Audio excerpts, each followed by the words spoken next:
Nashville's best sports talk. Crank it up. 102.5 and 106.3. Rebound on the score. Make every play perfect. Touchdown, Middle Tennessee. We're going to win the game. A Cromwell media station. Where you have a voice. He had a competent coaching staff. You just play terrible and you keep playing. And we have strong opinions. What a whiny freaking crybaby response. This is Stillman and Company with Jared Stillman on Nashville's best sports talk, 102.5 and 106.3 The Game and the Game Nashville app. Stillman and Company, 102.5, 106.3 The Game, streaming live on Twitter, Twitch, YouTube, and Facebook Live. Thanks to Superbook Sports, live from the Hiller Plumbing, Heating, Cooling, and Electrical Studios today. Ian is out all week. David is in for Ian. Hello, David. What's going on, guys? Absolutely. It's just a wonderful time of the year. It's great to have you with us, David. You did a fabulous job yesterday after we didn't figure out how to get on the air at the first 5 seconds. But after that, David has been dynamite. The only other mistake in 2 whole shows of doing this program he did was actually Caroline's fault. So with that, we roll along. Good to have David in with us. Good to have you in with us as we hit on everything from the world of sports. Okay. Yesterday, as we were ending the show, we got news. Pete Thamel broke the story that Northwestern had fired football coach Pat Fitzgerald.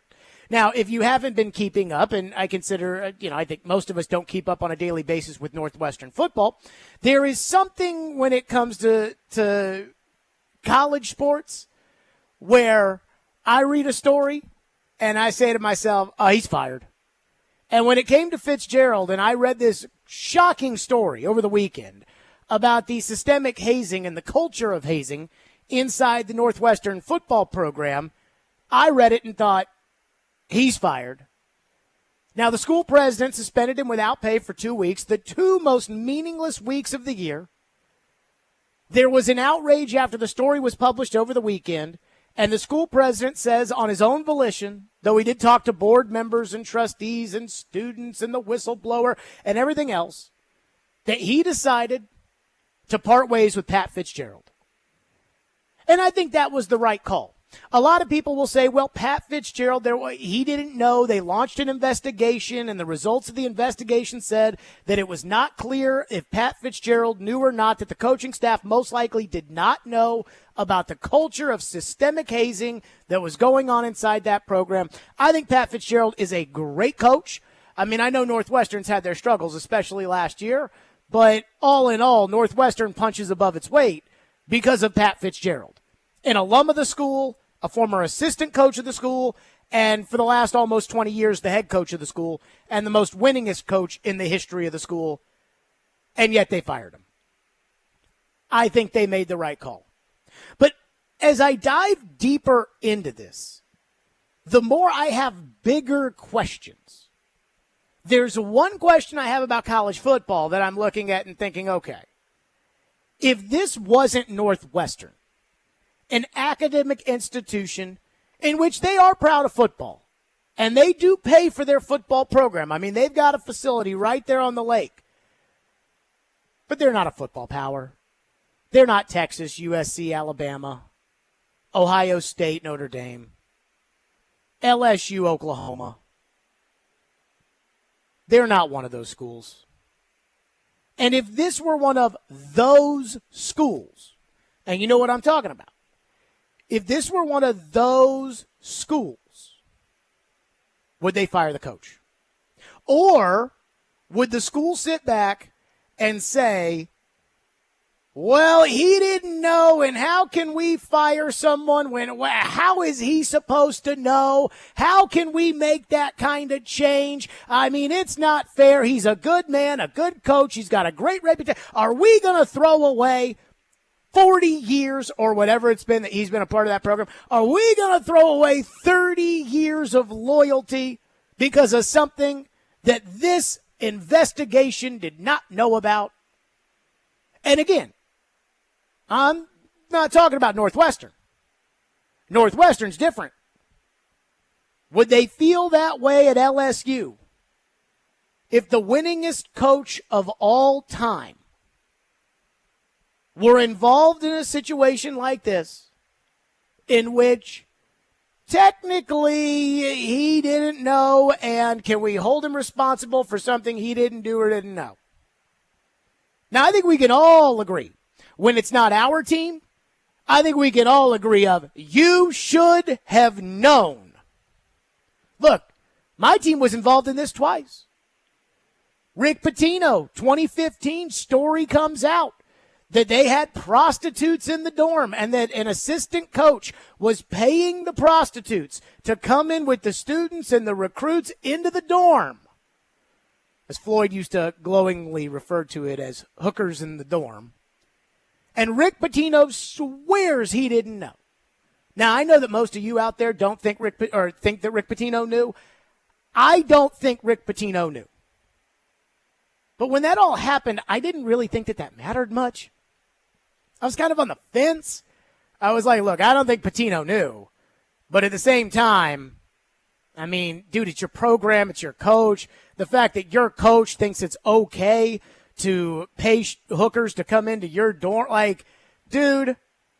So when he kept his job, I almost thought he kind of got off. Like, I thought, you know what? He probably played the get out of jail free card here. And he got lucky, and this wouldn't have happened to everybody else. Then 2 years later, there's that FBI wiretap where the assistant coach was on an FBI wire offering $100,000 for a player. I read that. I was at my gym here in Nashville. I read that on my phone, and I said, he's fired.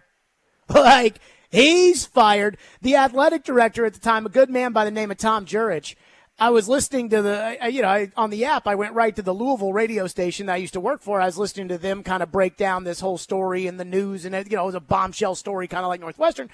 And I heard them talking about, I don't know, like, is Tom going to give Rick another chance? I said, is Tom going to give Rick another chance? Tom's going to get fired over this too. What are you guys talking about? And he did. So, again, my school, we're whatever it takes to win. Nobody is confusing us as an academic institution with Northwestern. And our coach, because he didn't know, he got a pass the first time. Didn't get a pass the second time. Urban Meyer at Ohio State. Remember the story there? Wide receivers coach is abusing his wife. The wife texts Urban Meyer's wife, who clearly in the text messages confirmed that she knew. And the excuse there was, well, Urban didn't know. The wide receiver's wife was in constant communication with Urban's wife, but we were supposed to believe that Urban Meyer didn't know. And I don't think anybody in America believed that Urban Meyer didn't know. Just like Urban Meyer had all his issues at Florida, and for some reason, they all happened to not be a problem when he was the coach. Now, Ohio State, this is where I go back to the, do you get off free on this? Ohio State didn't technically fire Urban because he still did coach that season, but they suspended him, and then he retired, quote unquote, to only take a job a year later. So did Ohio State push Urban out? If Urban had wanted to stay, would they have let him? I mean, I'm not sure they would.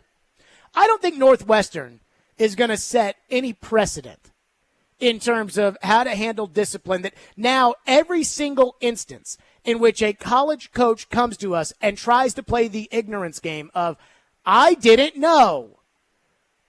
I don't think that all of a sudden now every school president is going to say, sorry, Nick Saban, but Northwestern fired Pat Fitzgerald, so we have to do the same for you.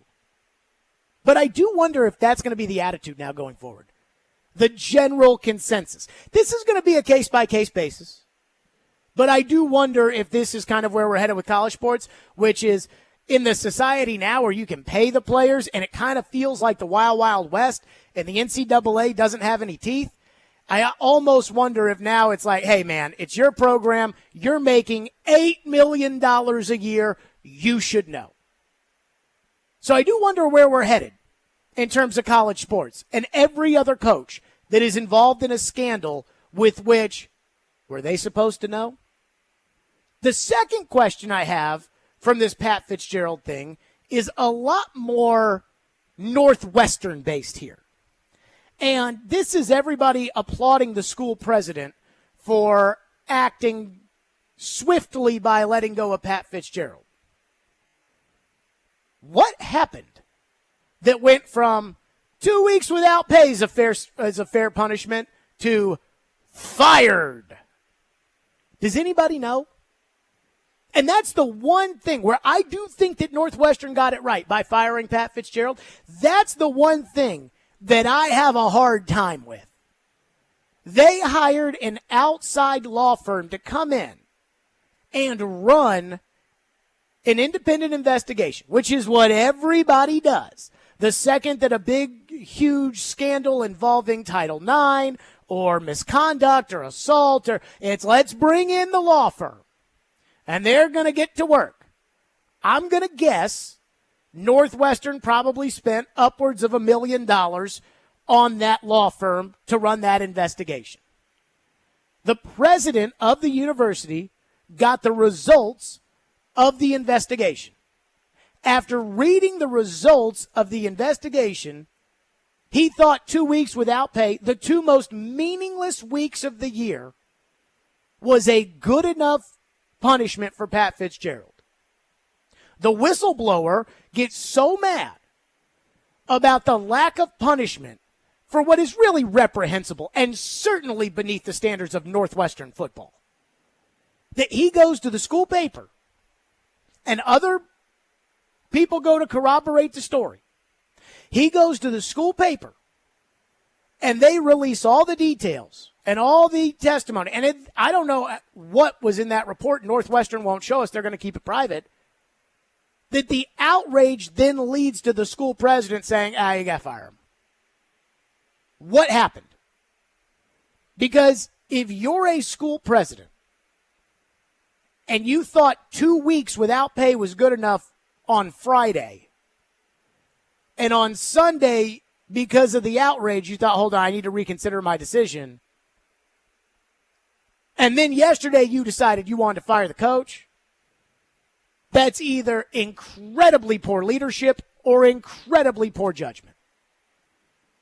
Now look, I've had reactions to things before where somebody said something or somebody's done something, and I was either really, really, really, really mad, and then I wasn't as mad once I thought it through, or I wasn't mad at all, and the more I thought it through, the more I thought, wait a minute now.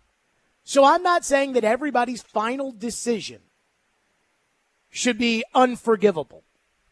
But at the same time, that's a really big pendulum swing. That's a really big swing.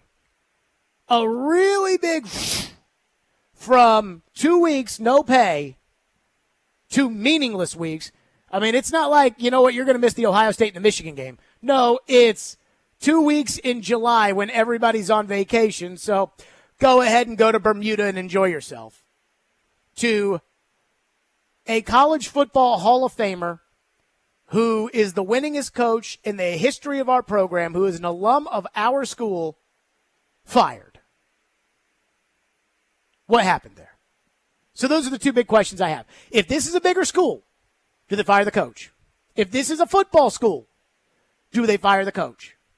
I mean, I don't want to drag coaches into these things that haven't done these things or haven't had programs that have done these things.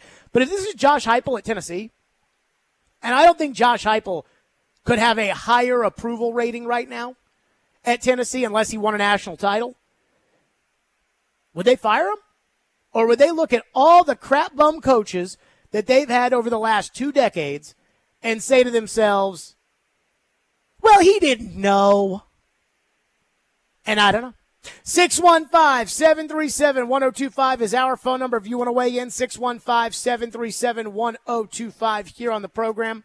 Speaking of someone changing their mind after hearing the details about this Northwestern fiasco, there is one thought that I find to be rather disconcerting, that I want to get to the bottom of, but I'm almost resolved that I know I probably never will.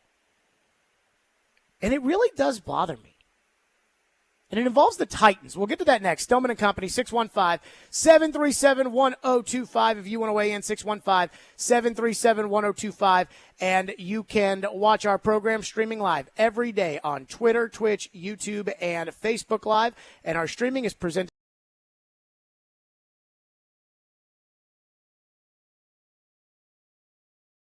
Every day we are live and local. You need to give Ron Tannehill a 2-year extension. There haven't been too many coaching changes for the Predators. And your source for Nashville sports. I think that's what the Titans need. Players who can score. We are Nashville's best sports talk. 102.5 and 106.3 The Game and the Game Nashville app. The FedEx Cup playoffs start in Memphis at the FedEx St. Jude Championship. Come out to TPC Southwind August 9th through the 13th and watch the PGA Tour's top players battle to make it through Memphis. Enjoy Memphis at its finest with specialty cocktails, local eats, a vibrant atmosphere, and much more. 2 kids 15 and under admitted free with a ticketed adult. Daily grounds and upgraded tickets are available now at FedExChampionship.com. There's nobody on the planet who's as picky when it comes to diamonds as Genesis Diamonds owner Boaz Ramon. I'm very, very selective on the diamond that I pick. Indeed, Boaz will look at 2,000 diamonds on the world market and find maybe 2 or 3 that meet his criteria. What most people don't know, and even jewelers, a diamond has much more than the 4 C's. He has maybe 20 C's. Like the diamond's luster grade or brilliance level, its feathering, its inclusions, its table, its polish, its symmetry, even the diamond's own DNA or X-ray report, which most jewelers don't even know about. I refuse to sell diamonds that don't go through our very, very strict criteria. Which means a Genesis diamond is one she can be proud to wear with the most sparkle and brilliance and real intrinsic value. This is my goal, to go all over the world and find only the best hand-selected diamond. Genesis Diamonds, setting the highest quality standards in the jewelry business. Green Hills and Cool Springs. This year, Boys and Girls Club of Middle Tennessee celebrates its 120th anniversary. Through time, BGCMT continues to evolve to enable all young people, especially those who need us most, to reach their full potential as productive, caring, and responsible leaders. Because of your continued support, BGCMT has remained strong and is committed to supporting our youth and solidifying our mission and culture in new exciting ways for 120 years. Visit bgcmt.org today. Mornings were made for better things than rheumatoid arthritis or RA. Xeljanz tofacitinib is a pill for adults with moderate to severe RA when tumor necrosis factor blockers did not work well or could not be tolerated. Xeljanz can help relieve joint pain, swelling, and help stop further joint damage. Xeljanz can lower your ability to fight infections. Don't start if you have one. Before and during treatment, your doctor should check for infections like TB and do blood tests. Serious, sometimes fatal infections, cancers including lymphoma and lung, blood clots, serious heart-related events, tears in the stomach or intestines, and allergic reactions have happened. People 50 and older with heart disease risk factors have an increased risk of death. Tell your doctor if you've had hepatitis B or C, have flu-like symptoms, are prone to infections, or have ever had a heart attack, stroke, clot, or other heart problems, or swelling of lips, tongue, throat, or hives. Ask your doctor about prescription Xeljanz. Visit Xeljanz.com or call 1-844-XELJANZ. We try to stay cool by being on social media. I'm with it. I'm hip.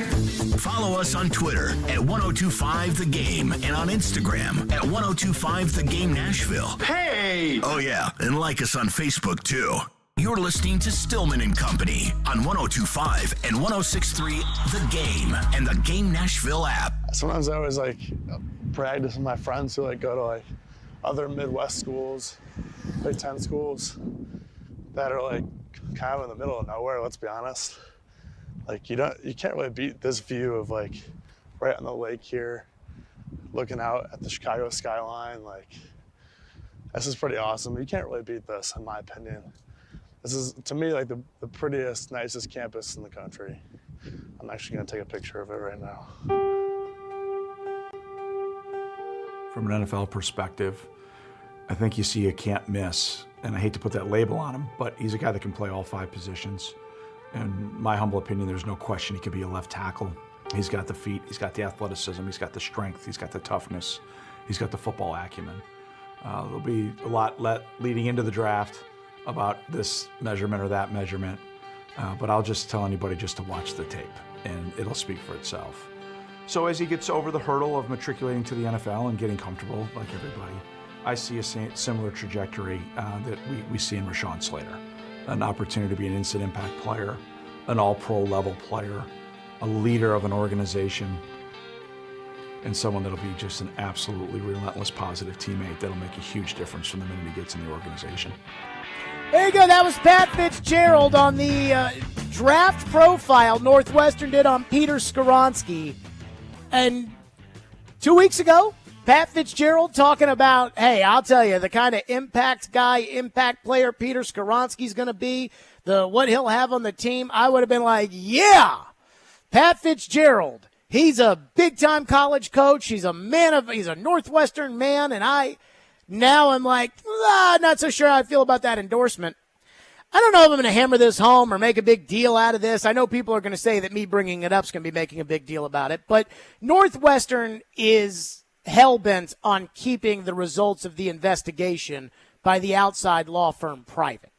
And the president reiterated that in a statement yesterday. Now, faculty members want this to be released to the public. They want this to be, there's going to be pressure for this investigation to be released to the public.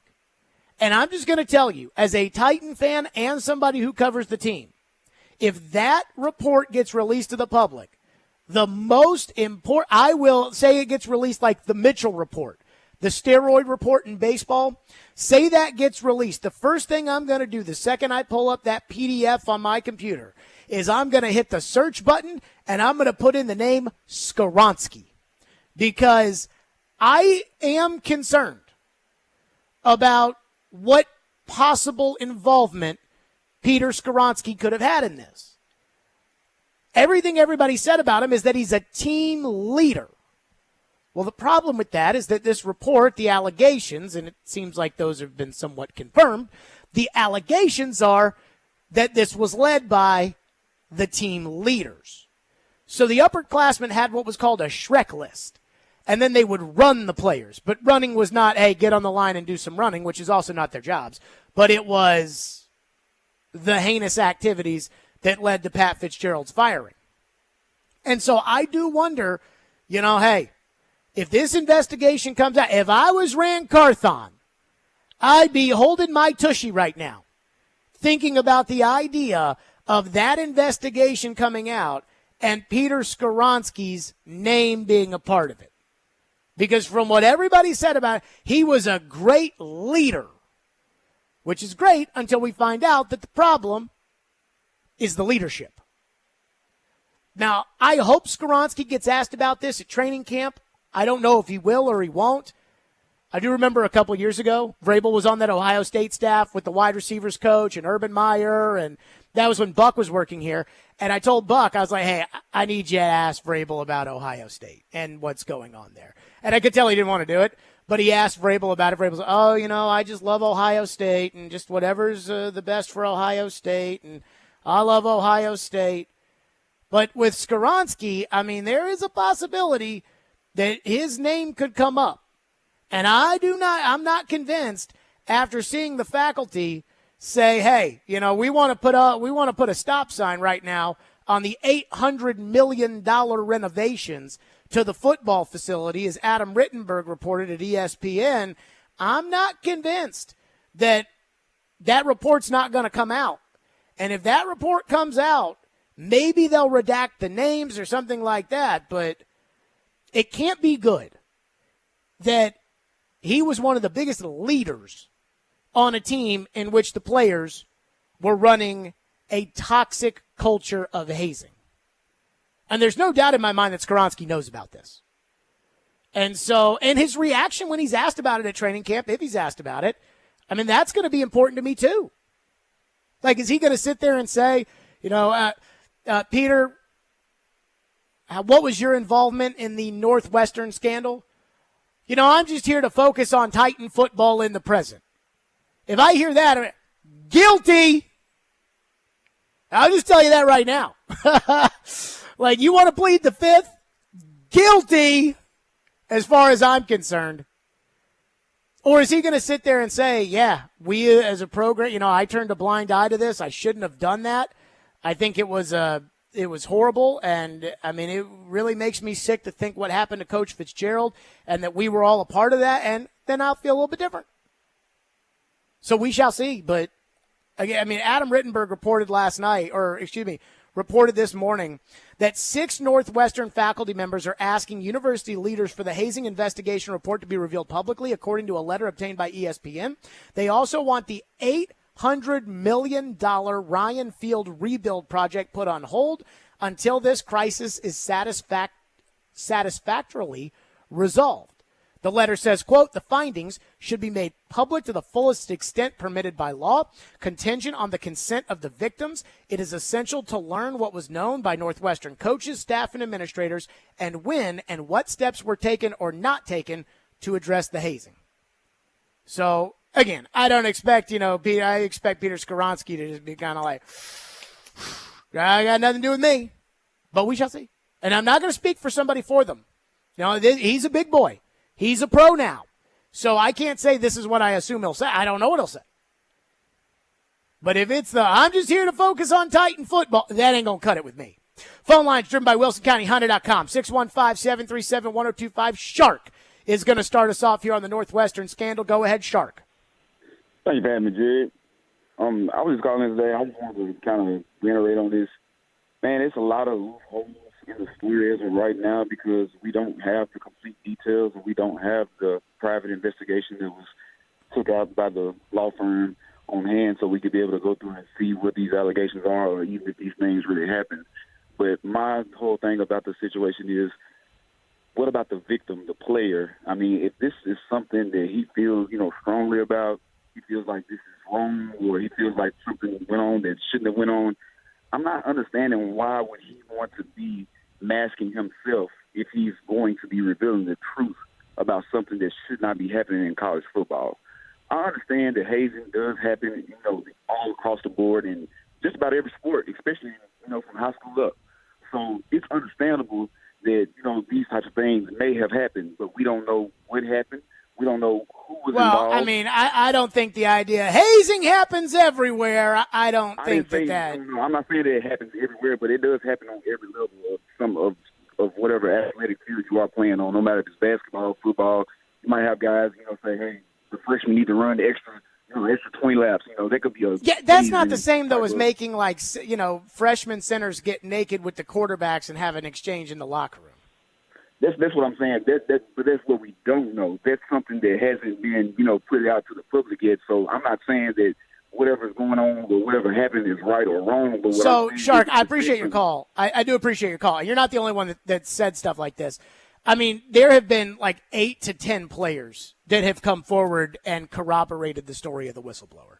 So the Shrek list and the naked stuff in the locker room and that's been corroborated. So we know that happened.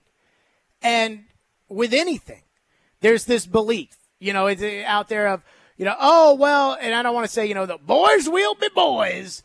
But I do think that with a lot of things in life, there's always, I hear a sense of, well, everybody does it, or we don't know about that, we don't this. And I've always said this about anything in which the excuse for doing something wrong is other people do it, is I think it's kind of like tax evasion. I'm sure there's plenty of people out there that cheat on their taxes. That doesn't mean that if the IRS shows up to my house, I can say, well, I mean, how many people out there are, going out to lunch with their buddy and saying, oh, no, it's it's a business expense. I don't do that. I just do my taxes correctly but have somebody else do them for me. Do my taxes correct because there ain't no way I'm doing my taxes. I mean, I am not smart enough for that. But, I mean, it's just like I just don't believe in the idea of, well, everybody else is doing it. I don't believe in that. We'll get back to your phone. 615-737-1025 is our phone number, 615-737-1025. Plus, Pat Fitzgerald's defense. I'm not saying I'm all in on it, but I get it. We'll get to that coming up next. And your phones, 615-737-1025. Stillman & Company, 1025, 106 to the game. all the big plays. And we are done. Vandy 24-21. All the big stories. I'm sure Vandy will be a much better team if Clark Lee is the coach. All in one place. We are Nashville's best sports talk. 102.5 and 106.3. What a stop by UC Sarah. Then he wouldn't end up on my team. Driving his way to victory lane. I think that's the right strategy. The Game and the Game Nashville app.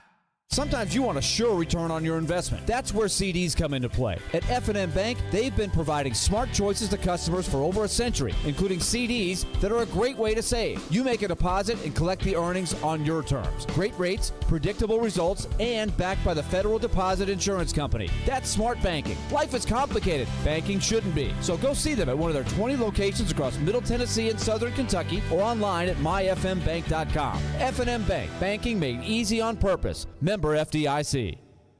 Hey y'all, it's Courtney with Parman Tractor and Equipment. Warmer months have you working overtime? Be sure to visit Parman Tractor and Equipment for all your New Holland tractor and bush hog needs. Swing by our store at 3570 Dickerson Pike in North Nashville or give our sales team a call. We're now offering 0% financing for 72 months on select New Holland tractors. Get the brands you trust from a local dealer like Parman, always ensuring totally outrageous customer service. Visit ParmanTractor.com for the best deals on equipment, New Holland tractor, bush hog, and more.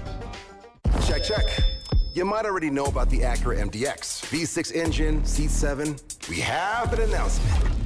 We swapped that engine with a specially made 3-liter turbo V6, race-tuned the steering and suspension, and for the first time, added Type S performance to an SUV. So we're just gonna drop this right here. The Acura MDX and first ever MDX Type S. Acura, precision crafted performance. Experience the thrill at Gary Force Acura, proud sponsor of the Nashville Predators. TennesseeAcura.com.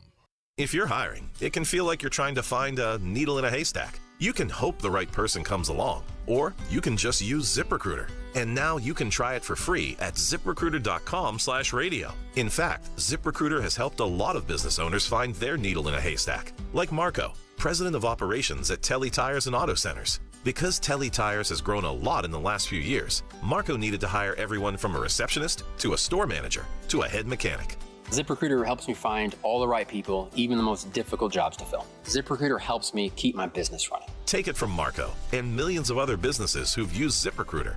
ZipRecruiter can help you find the needle in the haystack. See why 4 out of 5 employers who post a job on ZipRecruiter get a quality candidate within the first day. And right now, you can try ZipRecruiter for free. That's right, free at ZipRecruiter.com/radio. That's ZipRecruiter.com/RADIO. ZipRecruiter.com/radio. ZipRecruiter, the smartest way to hire. The Big Machine Music City Grand Prix is back in Nashville August 4th through 6th and is a must-see experience that has something for everyone to enjoy. 102.5 The Game and 94.9 The Fan has all your coverage leading to the race, including driver interviews with Chase McCabe, ticket giveaways, and much more. 94.9 The Fan is your home for Hit City. Your Nashville Sounds return from the All-Star break Friday at Louisville. Swing and a miss, strike 3. Sounds win. Pre-game at 6 o'clock. On your home of Nashville Sounds baseball. 94.9 The Fan and The Fan app. Hey Nashville, this is David Price. You're listening to Nashville's best sports talk, ESPN 102.5 The Game. Adam, what do you make of people who think that it's unfair to Pat Fitzgerald to be fired over something that apparently he was unaware of? Right. I mean, I think it's a fair position. However, the one detail that the president, Michael Schill, Northwestern, revealed earlier tonight of the investigation was that 11 other players, current or former, corroborated the hazing. So essentially, hazing happened in the Northwestern program. And at what point, is it not okay to just plead ignorance when you're the head coach, when you're such an important figure in that program and in that community? When is that not a justifiable defense anymore? And I think you always hear about it starts with me as a head coach. They establish the culture, they oversee that, and in the eyes of Michael Schill, the Northwestern president, Fitzgerald essentially had lost the culture, even though he maybe didn't know that these things were going on. There you go. That was Adam Rittenberg on Sirius XM with me last night, talking about, 11 players corroborated the hazing. Now, Pat Fitzgerald put in his statement yesterday, quote, after all the I'm proud of what we did, this was whatever, quote, Attorney Maggie Hickey conducted a thorough investigation spanning several months into the allegations that led to my termination. Her investigation reaffirmed what I have always maintained, that I had no knowledge whatsoever of any form of hazing within the Northwestern football program. Again, is that a defense? He says, last Friday, Northwestern and I came to a mutual agreement regarding the appropriate resolution. Following through the investigation conducted by Ms. Hickey, this agreement stipulated a 2-week suspension. Therefore, I was suspended. Therefore, I was surprised when I learned the president of Northwestern unilaterally revoked our agreement without any prior notification and subsequently terminated my employment. Given this unexpected turn of events, I have entrusted my agent, Brian Harlan, and legal counsel, Dan Webb, blah, blah, blah, to take the necessary steps to protect my rights in accordance with the law, a.k.a. I'm going to sue. I want my money. Let me just say this.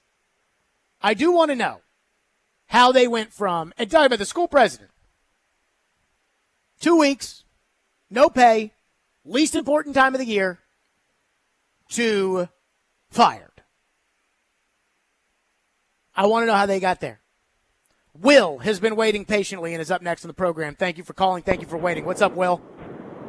Hey, man, I was just thinking about how they're supposed to be a strongly Christian-based belief college, and I just wonder if maybe that factored into it. Y'all have a good day.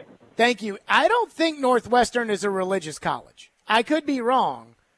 I don't think it's a religious college. I mean, hold on. I just Googled Northwestern affiliation. Northwestern is a Christian college in the Reformed tradition.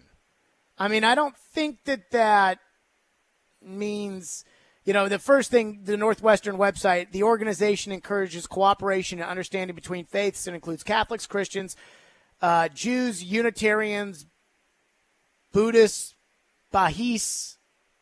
I mean, basically Northwestern is completely, tolerant of everything is kind of their thing. I don't think Northwestern is like a Christian school. Kind of like Belmont.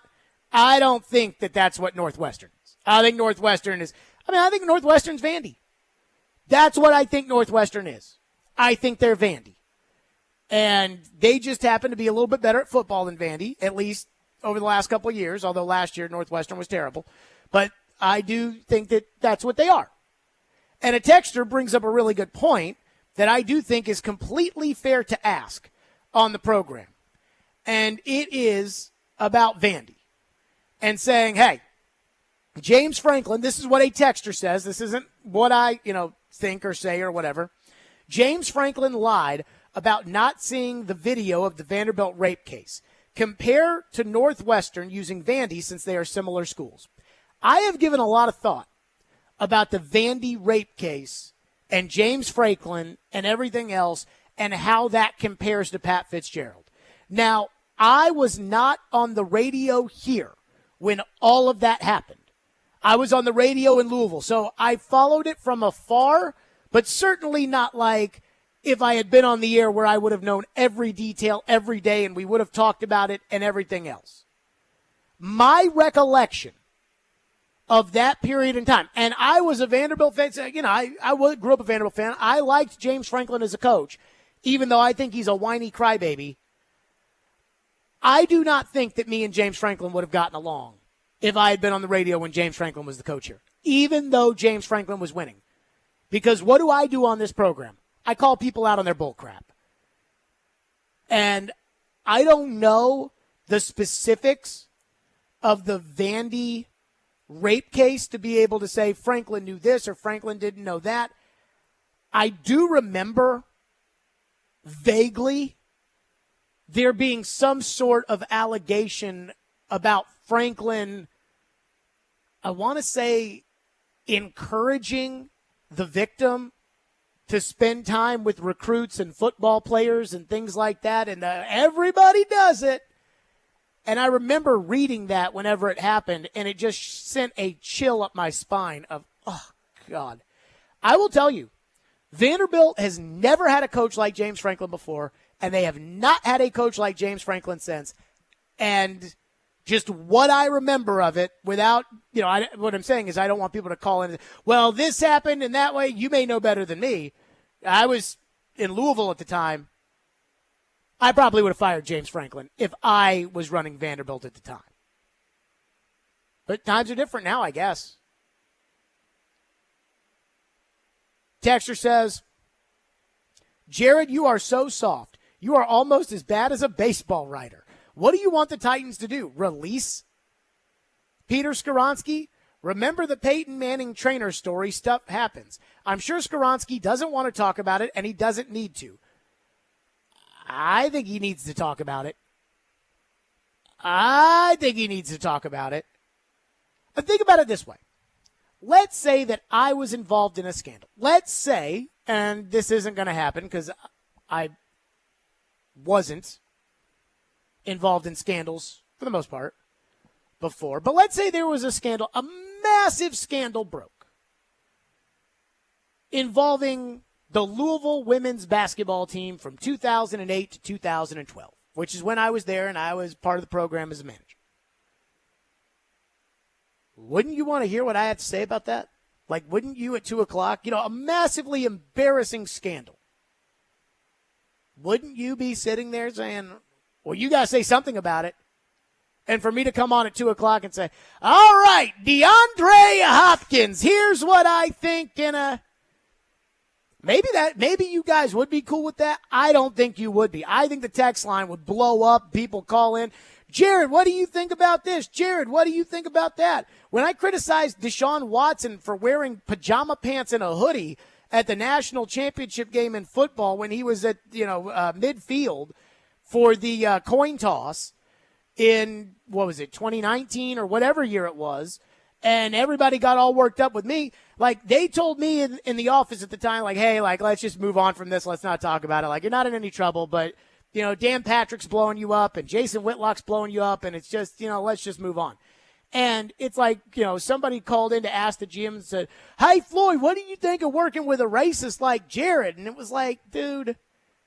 But, I felt the whole time like, hey, I didn't say anything racist. I'm not a racist. I'm not, whatever. So maybe that's just me. I think Skoronski. I do believe that Peter Skoronski should have to answer for this. And he can answer it however he wants. But if he pleads the fifth, I'm not going to like that very much. And why do I care about this? Because when they drafted him, it was supposed to be about character and leadership.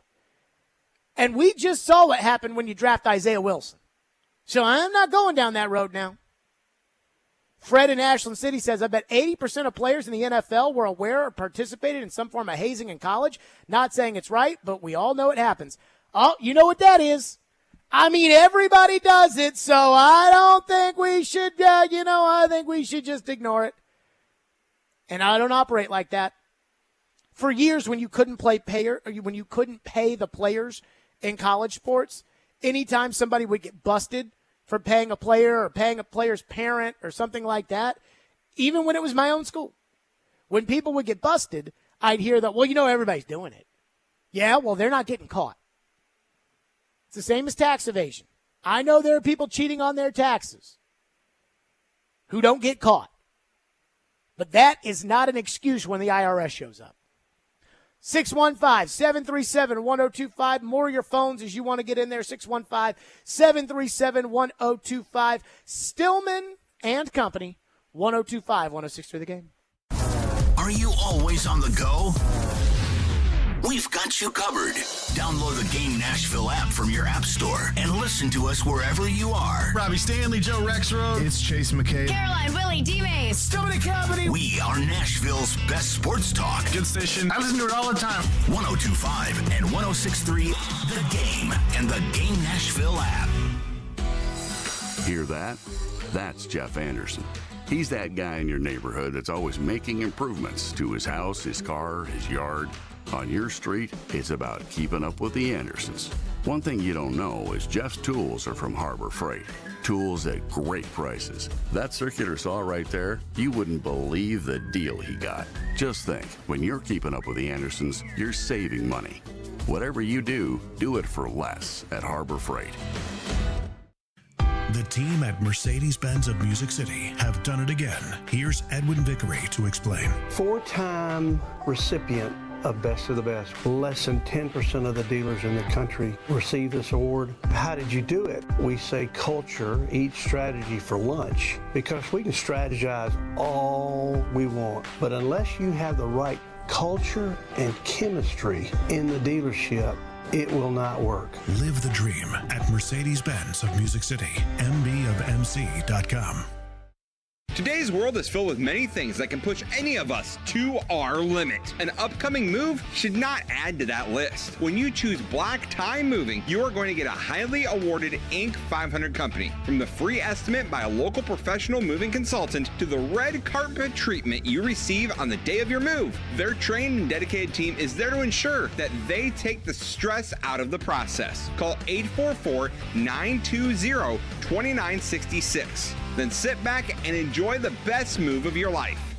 This is Evan Bass for the Tennessee Men's Clinic. For most of us, sex is a big part of our relationship. So when something like erectile dysfunction starts affecting intimacy, it can be a real problem. But what you may not know is that ED doesn't just affect you, it can be tough on your partner as well. Plus, if you have ED, you know how it can make you feel. The truth is, we see a lot of guys who have depression, frustration, and even relationship issues because of ED. But we don't want ED to impact you or the one you love anymore. The Tennessee Men's Clinic tackles ED.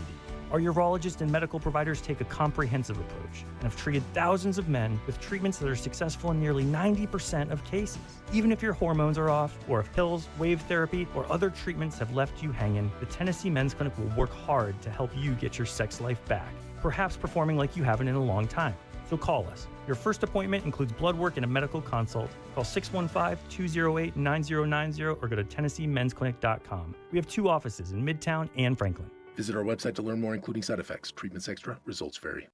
Insightful discussion. When we talk about the person that these players are. 3 goals scored in the first 5 minutes. He wants to be the starter, day one. Mixed with spirited debate. Okay, but They are Caroline, Willie, and D-Mace. With Caroline Fenton, Willie Donick, and former NFL wide receiver Derek Mason. We got the whole thing covered. We got it all covered. Here. Weekdays at 11 on 102.5 and 106.3 The Game and the Game Nashville app. Strong opinions and a strong personality on your drive home. This is Stillman and Company on 102.5 and 106.3 The Game and the Game Nashville app. I'm shocked by it, and as long as I've been around this sport, not much surprises me anymore. But had someone come to me the day before this story broke and said, there's about to be a story in the sport that involves hazing of a sexualized nature, and it's going to be, fairly rampant and known within the program. Give me 6 guys that you can guarantee it's not happening in their program.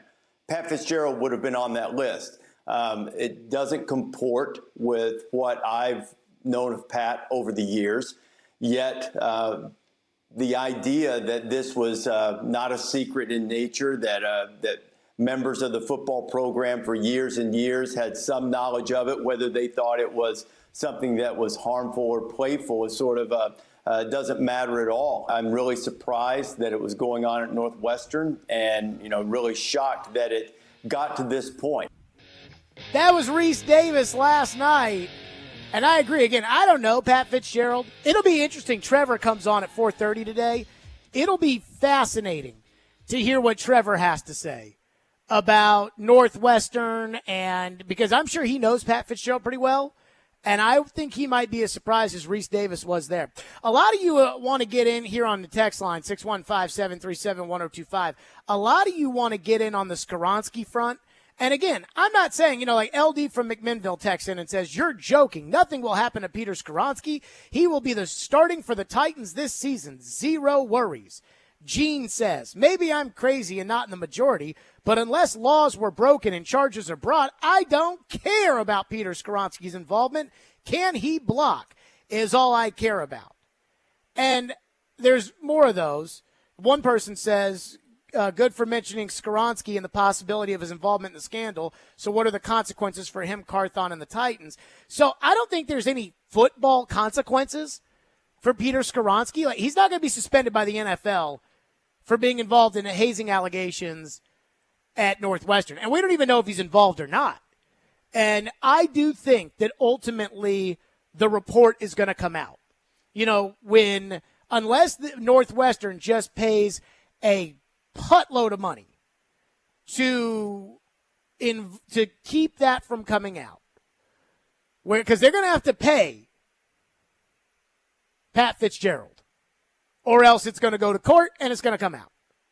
And now you got these 6 faculty leaders that are calling on them to release the report. And there may be some lawsuits with these players and things like that. So maybe Northwestern pays the money and this never sees the light of day. But if that report comes out, Skoronski's name is in there, I do think it kind of changes the way that I probably feel about the big picture decision making. And that's where you ask about the possible consequences. I don't think there's any football consequence for Peter Skoronski.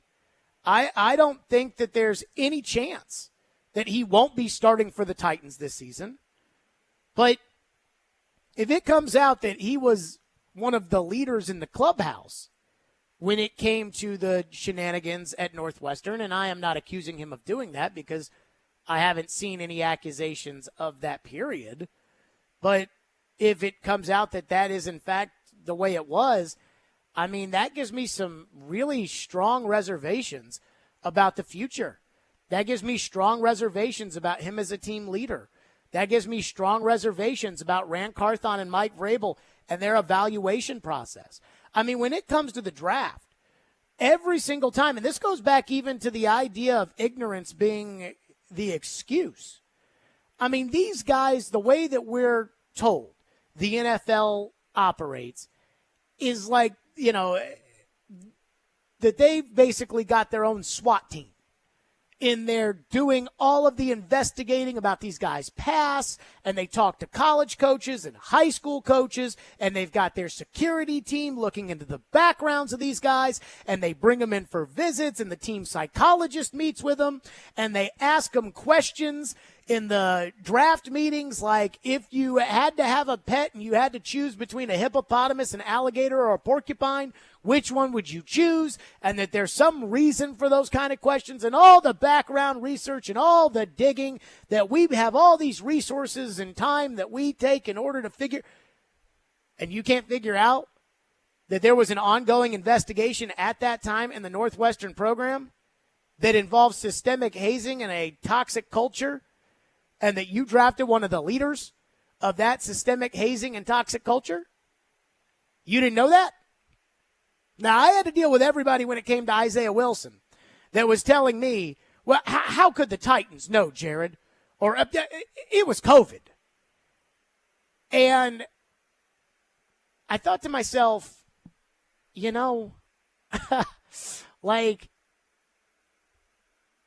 that's not a good enough excuse. It was COVID. Every other team had it was COVID. If Isaiah Wilson was cuckoo for Cocoa Puffs, and I have an SEC coach that told me that they thought that Isaiah Wilson was, in fact, cuckoo for Cocoa Puffs, the Titans should have known, and they shouldn't have drafted him. So, I think that that's part of the job. And for everybody after the fact loves to tell you I didn't know. But on the front end, they always love to tell you about the responsibility that they feel because of the money they're paid and the people who rely on them. It's like if you were to say to Pat Fitzgerald before this happened, like, hey, man, do you think it's possible? Like, do you think it's your job as the coach to make sure that your team does not have a culture of hazing? And and I'm not talking about minor bullying. This is some serious stuff in there.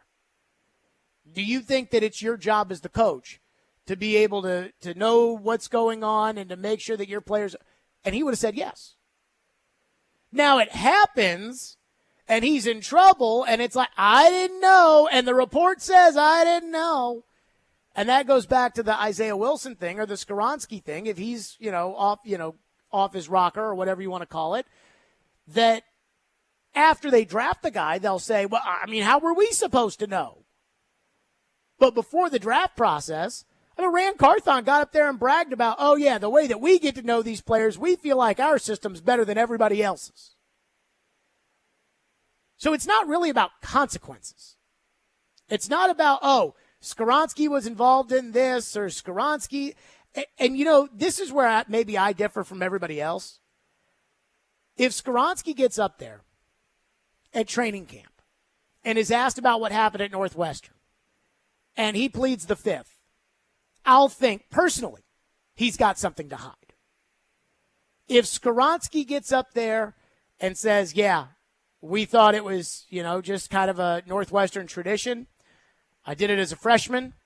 I didn't think that there was anything wrong with that. I did it as a sophomore. I did it as a junior. You know, we got good chuckles out of it at the time. Now that I look back on it, I see how ridiculous and how just reprehensible and deplorable all of that was. And I just hope that my teammates that were affected by this can forgive me. And I hope the Titan fans understand that that's not what I'm about. Like, if he's honest and accepts responsibility, then I think that would go a long ways with me. Because that's what leaders do. That's what stand-up individuals do, is they say they're sorry and they accept responsibility. And one thing I've learned, just word of advice for anybody out there that, you know, might want it or something like that, I've noticed that apologizing and meaning it and expressing why I'm sorry and how I felt usually makes a relationship that I have a lot stronger than it was before the confrontation or actions that led to me saying that I was sorry. Dylan's in Antioch. He's up next here on the program. Thank you for waiting. What's up, Dylan? Hey, Jared. Yeah, I just kind of thinking about this, listening to you. I mean, Peter Skoronski, he's got to be the biggest prospect in years, decades, maybe ever. I really don't know. He was big. And the reason I think they may be trying to, this is speculation, not release the report. I mean, his name may be all over that report, and they don't want to sort of drag his name in the mud after all said and done, and he had all his popularity and high draft. So, well, I appreciate your call, Dylan. Your phone's killing me. But I will say that I mean, he's not the biggest prospect in Northwestern history. I mean, he's the exact same as Rashawn Slater, the left tackle for the Chargers that came out a couple years ago. So he's certainly not the greatest prospect in Northwestern history. I'm also not going to make the assumption that his name is all over the report. You know, I'm not going to assume anything other than he knew about it. He knew about it and he didn't stop it. That's all I feel comfortable in saying that I know, is that if, what was it that Rittenberg said? 11 players. You've got 100 on a team. 10% of the team has corroborated to ESPN that those stories in the Northwestern paper happened. So it happened. Like that, you know, I feel pretty comfortable there. Skoronski was on that team.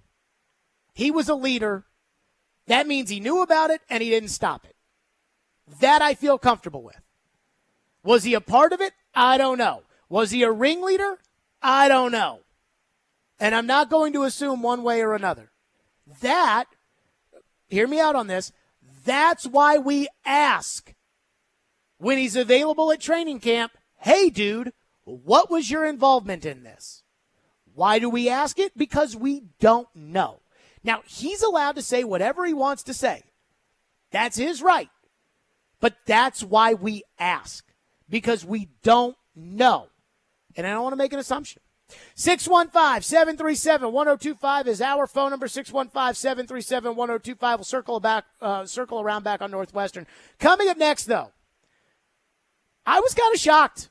I watched the home run derby last night, and not only did I enjoy the home run derby last night, but I feel so much different about baseball today than I have maybe over the last 8 years. I am putting out the bat signal because I have a question for you all. And we'll get to that next. Stillman and Company, 102.5, 106.3 The Game. It's been an offseason of change for the Nashville Predators. Still going to be a relatively young roster. Johansson's gone, Duchesne's gone. The Nashville Predators are interested, potentially, in a Brett Pesce. They did trade Ekholm, Granlund, Tanner Jeannot. What's next for Smashville's team? They want to get younger. They're going to have to move a piece. We have you covered with every move on your home for Smashville. 102.5 and 106.3, The Game and the Game Nashville app. ElectronicExpress.com. We make it happen. There are ordinary hotels, and there's the Four Seasons. There are ordinary cars, and there's the Rolls-Royce. There are ordinary handbags, and there's Gucci. There are ordinary engagement rings, and there's Genesis. A Genesis diamond ring is unlike any other. Artistic, innovative design, handcrafted precision, exceptional detail and quality. This is why people who work at other jewelers come to Genesis for their rings. A Genesis ring is considered the gold standard in bridal, with no compromises, no cut corners, nothing short of perfection. We have the look, the style every woman dreams about. At Genesis, you'll find dozens of exclusive world-class bridal designers who are revered for their attention to detail, exceptional vision, and superior craftsmanship. A Genesis ring rises to the occasion, reflecting her style, her unique personality, her confidence, her individuality. In a world filled with ordinary, for this moment, choose extraordinary. Choose Genesis. Genesis Diamonds, Green Hills, and Cool Springs. Are you drowning in credit card debt? Want to get cash out of your home's equity? Loan Pronto can do it now in less than a week. Hey, Willie Donick here. That's right. Loan Pronto's Equity Express line of credit just got even faster. You can get $50,000, $100,000, even $200,000 in as little as 5 days. You don't even have to touch your primary mortgage. You can keep that 3% rate intact. Get just the money you need and pay off all those credit cards or get that home improvement project started. With this revolutionary program, you can access up to 90% of your home's value, and in most cases, there's no appraisal. Stop paying insane interest rates to the credit card companies and get tens or even hundreds of thousands of dollars in cash in as little as 5 days. Call Loan Pronto now for the even faster Equity Express line. 615-499-5780. That's 615-499-5780 or go to loanpronto.com. 615-499-5780. Equal housing lender, NMLS 1661781, subject to lender approval. Okay, next time you're at the store, I dare you to not think about the unmistakable fresh, clean scent of Irish Spring. Yeah, you heard me. I want you to resist picturing a shower filled with those sensational Irish Spring suds. And if you succeed, well, you got what my gramps used to call resolutitude. Not a real word, but let's be honest, you're probably going to end up leaving with Irish Spring because of its irresistible scent and because you have zero resolutitude. Pick up Irish Spring at Walmart today.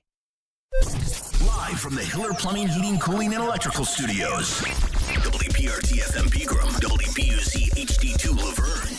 Broadcasting on Alexa. I appreciate that. And other smart speakers. 102.5 and 106.3. And the score! You can run different offenses. The doors on the board. Off the field, on the field. The Game. A Cromwell Media Station. Where you have a voice. He had a competent coaching staff. You just play terrible and you keep playing. And we have strong opinions. What a whiny freaking crybaby response. This is Stillman and Company with Jared Stillman on Nashville's best sports talk, 102.5 and 106.3 The Game and the Game Nashville app. Stillman and Company, 102.5, 106.3 The Game, streaming live on Twitter, Twitch, YouTube, and Facebook Live. Thanks to Superbook Sports, live from the Hiller Plumbing, Heating, Cooling, and Electrical Studios. Last night, the Home Run Derby was on, and I watched. Now, I'm going to be totally transparent with everybody about my entire thought process with the Home Run Derby. When I was a kid, I used to get in to the Home Run Derby. But that's because in my era of baseball, back in May Day, we had real stars. We had real stars that hit home runs. Now, what were those guys doing to help them hit the home runs might be a different discussion for a different day. But the home run was a big deal, and they hit the crap out of the ball. Sammy Sosa, Mark McGwire, Ken Griffey Jr., Mike Piazza, Barry Bonds. I mean, we just had all these great home run hitters. And they'd get up there and smack the crap out of the ball, and Mark McGwire's hitting it out to the streets in Boston. It was great. I loved it. And over the last couple of years, I just kind of find myself, not really all that interested in the Home Run Derby. And I had been at the forefront of the decline of baseball and banging the drum about how, it's just not the same anymore and they don't have any real stars and it's just not that great of a sport. And I love baseball, but I'm tired of how it kills itself all the time. And it was so negative when it came to how everybody else talked about baseball and how I kind of felt about baseball. So I watched a home run derby last night, and I told myself this. I was on the late shift last night on Sirius on Mad Dog Radio from, I think, 9 o'clock to midnight last night. And I knew that the home run derby, like, it might come up, so I should probably watch it. But I told myself this. If I get bored, I'm flipping it off and I'm putting on something else. That just because I might talk about the home run derby here or Sirius does not mean that I should be dedicated to watching the home run derby if I'm bored. It's their job to entertain me. And last night, I was thoroughly entertained. First of all, there's a new wave of superstars. And just like the old days with Bonds and McGuire and Sosa and Griffey and all those guys, these guys are hitting the crap out of the ball. The second thing is, it was the night kind of the nerdy stuff, the launch angle, the exit velocity, and I loved watching that. It's like, J-Rod, Julio Rodriguez, who hit 40 homers in a round last night, he's up there smacking the daylights out of the ball, and it's like 114 off the bat at a launch angle of 27. That's going to be a home run. And I kind of got into that a little bit. And I think the overall picture is baseball has started to get a couple of things right. Baseball has started to kind of figure it out a little bit. But here's the bat signal that I'm sending out for everybody. 615-737-1025. Here's the question that I don't know the answer to. If Caroline were here, I'd be like, Caroline, I need your opinion on this. What do you think about my feelings here? I find the regular season of college basketball to be incredibly boring, painful. If it's November or December and there's a college basketball game on TV, I can't get to the remote fast enough. Change it. I'm not even sure that I really care much about college basketball until, maybe after the Super Bowl. And now the Super Bowl, because it's pushed back a week, we're talking what? February 20th? So that means on the college tournament. But I think college basketball, my interest in college basketball, I think it's dying. And Chad Withrow always accuses, every time I say this, he always accuses me of basically personalizing what I think everybody else's opinion of college basketball is, the regular season of college basketball. And Chad's point is that my team, Louisville, sucks, and so that's why I'm not as interested in it. So it's not that college basketball is getting worse or it doesn't mean as much anymore in the regular season or anything. It's that I am not as into it because my team stinks. Now, I don't think he's right, but I'm not going to completely overrule him and say he's wrong. So the bat signal is out for this. Am I the only one that thinks that baseball's starting to make a comeback? That for years, baseball had its problems. Baseball was way more popular when I was a kid. And yet, a lot of my friends just thought, that's too boring. They played it, but it wasn't like, oh, yeah, we got to watch baseball. We want to go to the baseball game. We want to. I mean, I used to think the greatest thing about the Sounds was, yeah, they had baseball. And I'm talking about the current Sounds, not the Greer Stadium Sounds. They have baseball, but they also have a nightclub in right field. They also have all kinds of, activities for kids at the ball games. And so I used to think that's great. And that's what baseball needs more of. But now that they've implemented this pitch clock, and there is a noticeable difference in the length of the games, and I went to 3 of them this week, and they did not feel like slosh fests, even though 2 of them were blowouts. I mean, I was sitting there thinking, man, game's over. We're in the 7th inning. We're in the 8th inning. I also have criticized baseball over the years because I didn't feel like they had real stars, like the Ken Griffey Jr. kind of stars, or the Mike Piazza kind of stars, or the Derek Jeter kind of stars. And instead, it was Paul Goldschmidt. And it's like, that's great, but we're not thinking Michael Jordan, Tom Brady, Paul Goldschmidt. I mean, we're not doing that.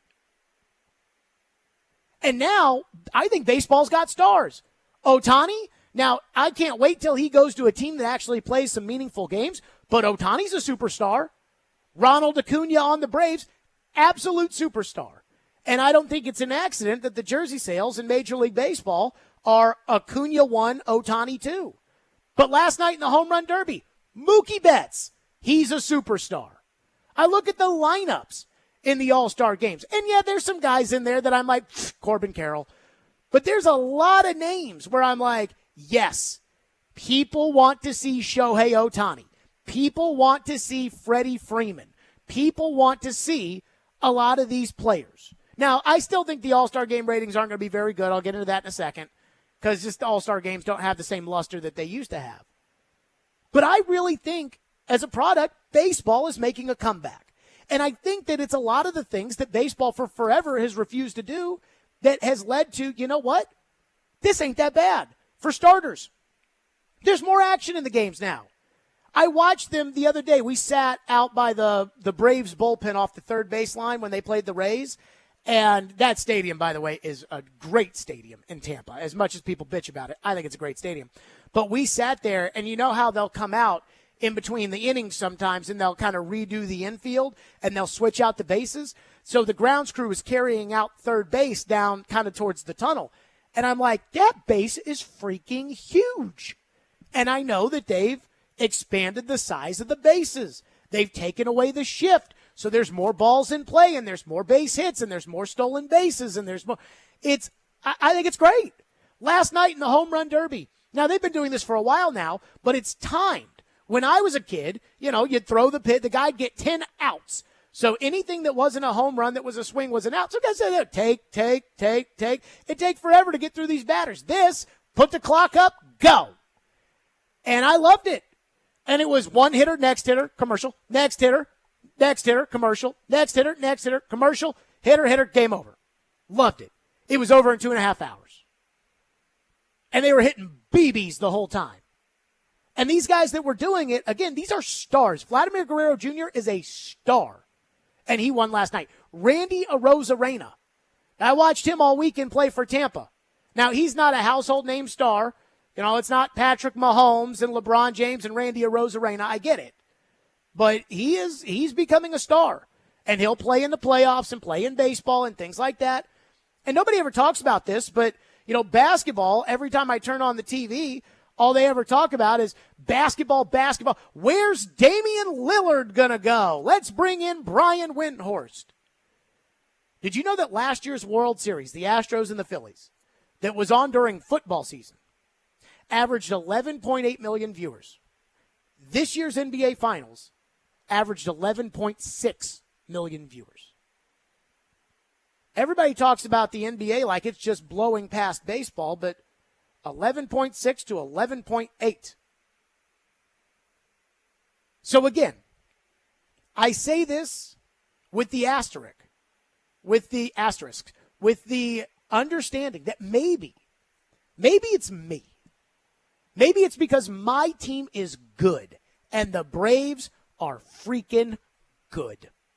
I've been watching baseball for 30 years. I've been watching Braves baseball for 30 years. And this is the best regular season Braves team I have ever seen. Now, that doesn't mean that it's going to matter come World Series time because, as Tennessee baseball fans learned last year, it can be incredibly fickle when it comes playoffs of any kind of baseball, and it's an odd, funky sport. But I truly believe baseball's making a comeback. And it's not just because my team's good. But I'm open to the idea that that could be why I feel the way I feel. 615-737-1025. I'm putting out the bat signal. Is baseball back? Or is it at least making a comeback? Or am I clouded by the fact that my team's really good? 615-737-1025. Stillman and Company. We'll get to your reaction on that. Plus, Nashville and a team, it keeps coming up. It keeps getting discussed. We'll touch on that a little bit because I do think I'm resigned to one thing that I do feel pretty certain about. We'll get to that coming up here on Stillman and Company. Hiller Plumbing, Heating, Cooling, and Electrical. That's right. I love Hiller. Hiller is keeping you chilling all season long with special deals to keep you relaxed and happy this summer. Tackle those necessary home system replacements this month to take advantage of these special deals. When you purchase a new HVAC system, you will get 2 Yeti Trailhead camping chairs, a Yeti Panga 28L waterproof backpack, a Yeti Tundra 75, and 2 Yeti tumblers for free. And get special freebies on all Yeti products with every new whole home generator or tankless water heater purchase. So stay chillin' all summer long. Call Hiller today. Hiller's work is backed by the Happy You'll Be Your Services Free guarantee, and I know this because I use Hiller at my home. Hiller offers convenient, quick online booking, so select the appointment time that works for you and get instant confirmation. And these deals are only happening for a limited time, so make sure you call now. That's Hiller Plumbing, Heating, Cooling, and Electrical, proud supporters of the Preds, the Vols, and Vandy. Hiller, call the Happy Face Truck today. Stuck at work without a radio? Wait a minute, disastrous. I hate that. It's got to be there. That's okay. Download the Game Nashville app or go to thegamenashville.com and listen live. We are Nashville's best sports talk, 102.5 and 106.3. The Game. It's Joe Rexford here letting you know about PhD weight loss because in 8 weeks I'm down 24 pounds, well on my way to the goal of 38. Feeling great, loving the food items they provide. Which, by the way, 85% of the food provided at no cost. No pills, no gimmicks, no other suppressants, no cravings, no crap. It feels good and it feels sustainable. That's a big thing, right? Huge thing for people who want to lose weight, keep it off. There's a plateau that you hit sometimes where you stall and quit. This is a plateau busting program, okay? Constant Care. It's a program that is designed for you, and it's also tweaked for you as you go. That makes the word plateau irrelevant. You're coached. You're motivated. You're going to know what's happening with your body. You're going to understand how you were getting rid of the visceral fat that can do so much damage to it. And this is going to help you a lot. It's simple and easy. It involves weekly phone discussions with that coach. And there's a guarantee. If you don't get within 5 pounds of your target weight at the end of your program, PhD will continue to coach you for free until you do. Join me now. You won't regret it. Visit myphdweightloss.com. Hey, are you seeking relief? Maybe you just want to enhance your day or night. Did you know there are legal THC products available right here in Tennessee? Yeah, really. You can have legal THC products shipped directly to the comfort of your home. Yes, comfort in cannabis is only a website away. Visit greentreescompany.com. That's Green Trees with a Z, and change your life today. For more than a century, AM radio has evolved to meet the needs of our community. In their car, at home, or on the job, more than 80 million listeners depend on AM radio each month. AM radio is also the backbone of the emergency alert system, which keeps us safe in dangerous times. It's reliable, free, and public safety depends on it. Text AM to 52886 and tell Congress we need AM radio in cars. This message furnished by the National Association of Broadcasters. Want to weigh in on the conversation? It's a brain booster. Slide into our DMs. Or just text or call at 615-737-1025. Our phone line is driven by WilsonCountyHyundai.com. You're listening to Stillman and Company on 102.5 and 106.3 The Game and the Game Nashville app. And look at the guest we have. Future Hall of Famer himself. Oh, Ronald Acuna Jr. Pedro, could you have a bigger first half than this young man had? Que si tú puedes tener una mejor primera mitad que la que has tenido hasta ahora. Bueno, te podría decir que sí, de verdad saludable. Yo creo que con salud todo se puede, ¿me entiendes? Jugando el juego que hemos venido jugando, yo creo que sí. He says absolutely. If healthy, I can do this and even more. But we have to continue to play the game that we have been playing and also relying on his teammates and having the type of season that they're having. There you go, Ronald Acuna Jr., a little Pedro Martinez translation there. Let me say this. As somebody who watches the Braves almost every night, Ronald Acuna is the freaking man. Like, he is the man. I watched, the 90s, so Dale Murphy was before my time. And my dad is a very staunch, his generation of guys are always going to be better than the next generation guys. So if LeBron James went out and scored 1,000 points in an NBA game, my dad would still think Michael Jordan's better no matter what. But I asked him, I say, I know that Acuna's better than Chipper Jones. Now, I never watched Hank Aaron play, and my dad, I think, was probably too young for the most part to remember Hank Aaron playing too. But the only other player that could be in his stratosphere would be Dale Murphy. And my dad said he's better than Dale Murphy. So I I think baseball is making a comeback. The All-Star game is tonight, and there's 8 Braves that are in it. But I, again, have the caveat in there that I think I might be biased. I think that, in 2014, 15, 16, nobody cared about baseball, and it was like, oh, gosh. Now, they cared when the Cubs were in the World Series. And I remember watching that Game 7 and thinking to myself, it would be better for baseball if Cleveland wins, because then it'll be like the Cubs and the great trek continues. But then once the Cubs won, it was like that big novelty had worn off. Now the Red Sox, they're in the World Series on a semi-consistent basis. They've won 4 since 2004. It's not special when the Red Sox win anymore. It's not something. You know what's crazy? There are kids in New York that have been bar mitzvahed that have not seen the Yankees win a World Series, which is kind of crazy to me. But so I don't know. Is baseball back or is it just my team? And I'm reading through a lot of your texts, and a lot of them, in all seriousness, are just like, yes, baseball's great, and I love the Braves too, Jared. And that makes it kind of hard for me to actually know if baseball's coming back. David, you're a Cardinals fan. Sadly, yes. Your team sucks for the first time in forever. Yeah, we do. We're pretty bad. Do you think baseball's making a comeback? I truly do. I mean, having Shohei is a big deal. I mean, he's just incredible, and obviously Ronald Acuna. I think it's making a comeback, at least from my point of view. They got stars. Like Aaron Judge is a star. He is not some Scarbini star. He is not some niche star. He is a superstar. And a Shohei Ohtani, I cannot wait till they put him on a team that's good. Yeah, everyone's like, he's the greatest player who ever lived. And it's like, you do realize. Now, I'm not a believer that Babe Ruth is the greatest player who ever lived. And that's a different discussion for a different day. You do realize Babe Ruth won 7 World Series. So at some point, you got to win. If you want to be the greatest of all time. Jordan's got 6 rings. Brady's got 7. Babe's got 7. You got to win something. You got to get to the playoffs, at least. But he'll leave the Angels at the end of the year. And by the way, when Ohtani's a free agent this offseason, all the major players will be in.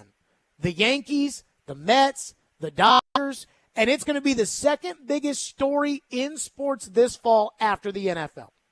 But I'm just reading through your text. Phone lines driven by WilsonCountyHunter.com. LD from McMinnville. Not sure baseball is back quite yet, but as a fellow Braves fan, it helps that they're really good. It's like everybody in here is just, the Braves. Texter. Another texter's all about the Braves. Joey from Bellevue. I enjoy it. I always make the trip to Atlanta to watch the Braves.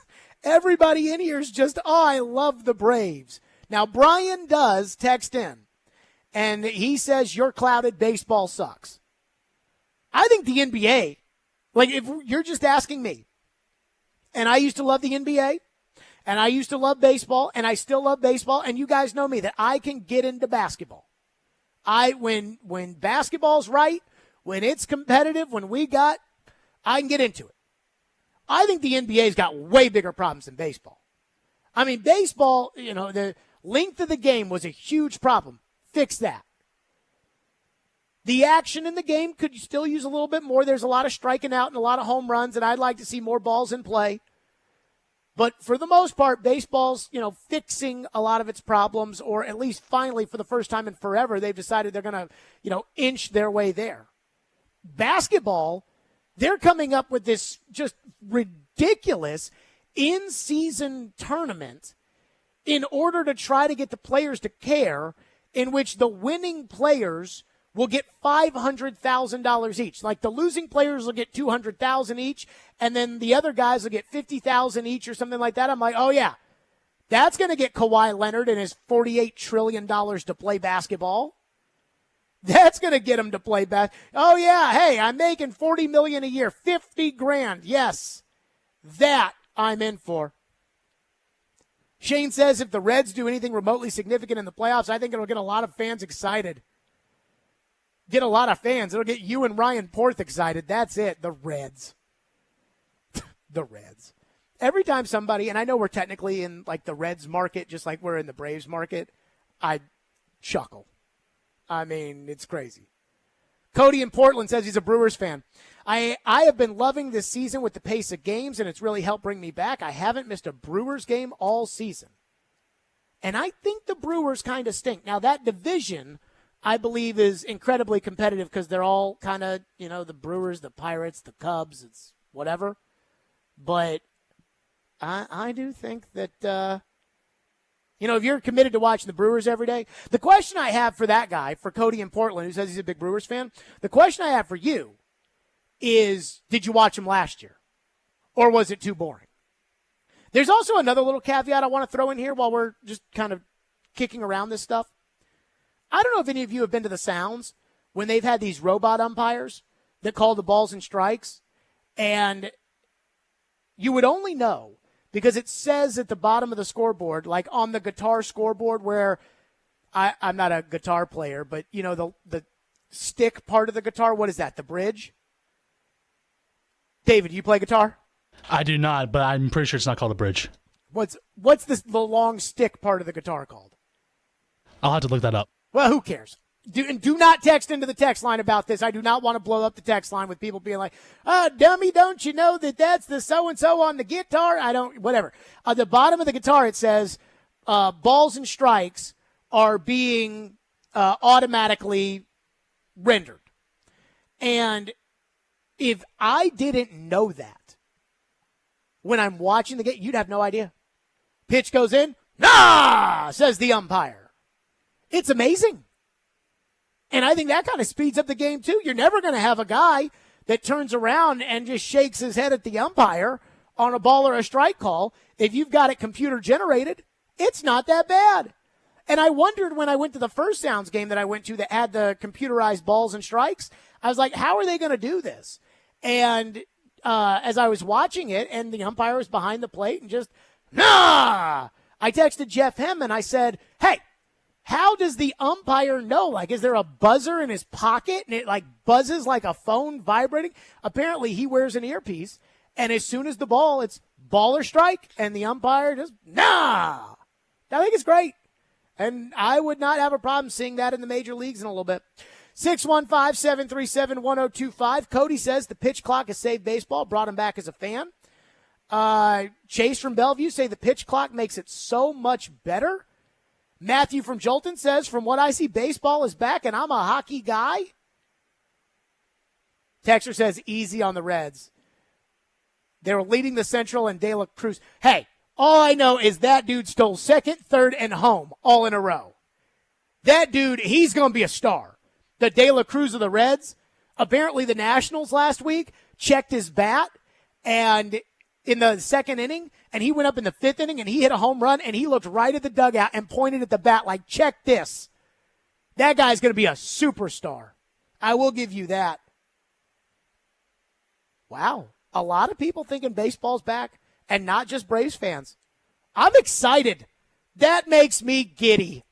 615-737-1025 is our phone number if you want to weigh in on this. 615-737-1025. And I'm also surprised that none of y'all text into the text line telling me what the stick part of the guitar was. Thank you for that. I am glad that it's not just overrun with, oh, man, didn't you know, well, blah, blah. All right. Us and a team. I got some thoughts on it. People are texting in about that. About when are we getting a team, Jared? We'll get to that next. Stillman & Company, 615-737-1025, 1025-1063 the game. All the big plays. Rebound, try out in front. And Saros covers it up. All the big stories. Andrew Burnett reportedly hired as the next head coach of the Predators. All in one place. We are Nashville's best sports talk. 102.5 and 106.3. Checkered flag is in the air. Comparing goalies to running backs. 46-27 Vanderbilt. Does this group of players need more? The Game and the Game Nashville app.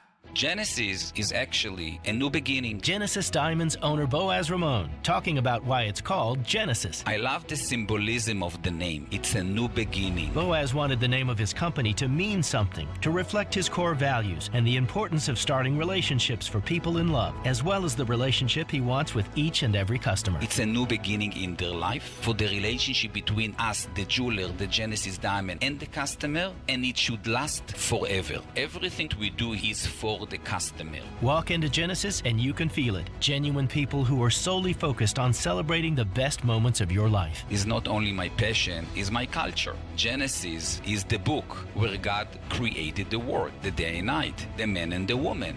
Every diamond engagement ring that we specially created for the customer is a new beginning for amazing, lasting relationship. Come start your amazing, lasting relationship today at Genesis Diamonds, Green Hills and Cool Springs.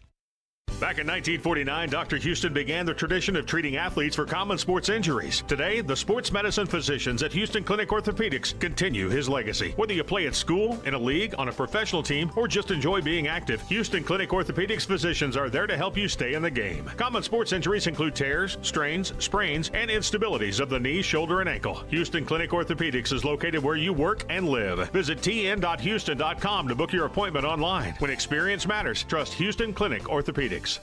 Are you drowning in credit card debt? Want to get cash out of your home's equity? Loan Pronto can do it now in less than a week. Hey, Willie Donick here. That's right. Loan Pronto's Equity Express line of credit just got even faster. You can get $50,000, $100,000, even $200,000 in as little as 5 days. You don't even have to touch your primary mortgage. You can keep that 3% rate intact. Get just the money you need and pay off all those credit cards or get that home improvement project started. With this revolutionary program, you can access up to 90% of your home's value, and in most cases, there's no appraisal. Stop paying insane interest rates to the credit card companies and get tens or even hundreds of thousands of dollars in cash in as little as 5 days. Call Loan Pronto now for the even faster Equity Express line. 615-499-5780. That's 615-499-5780 or go to loanpronto.com. 615-499-5780. Equal Housing Lender, NMLS 1661781, subject to lender approval.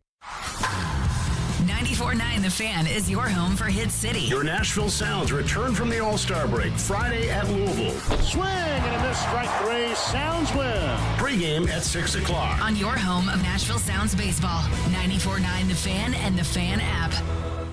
Hey Nashville, this is Vanderbilt head coach Jerry Stackhouse. You're listening to Nashville's best sports talk, ESPN 102.5 The Game.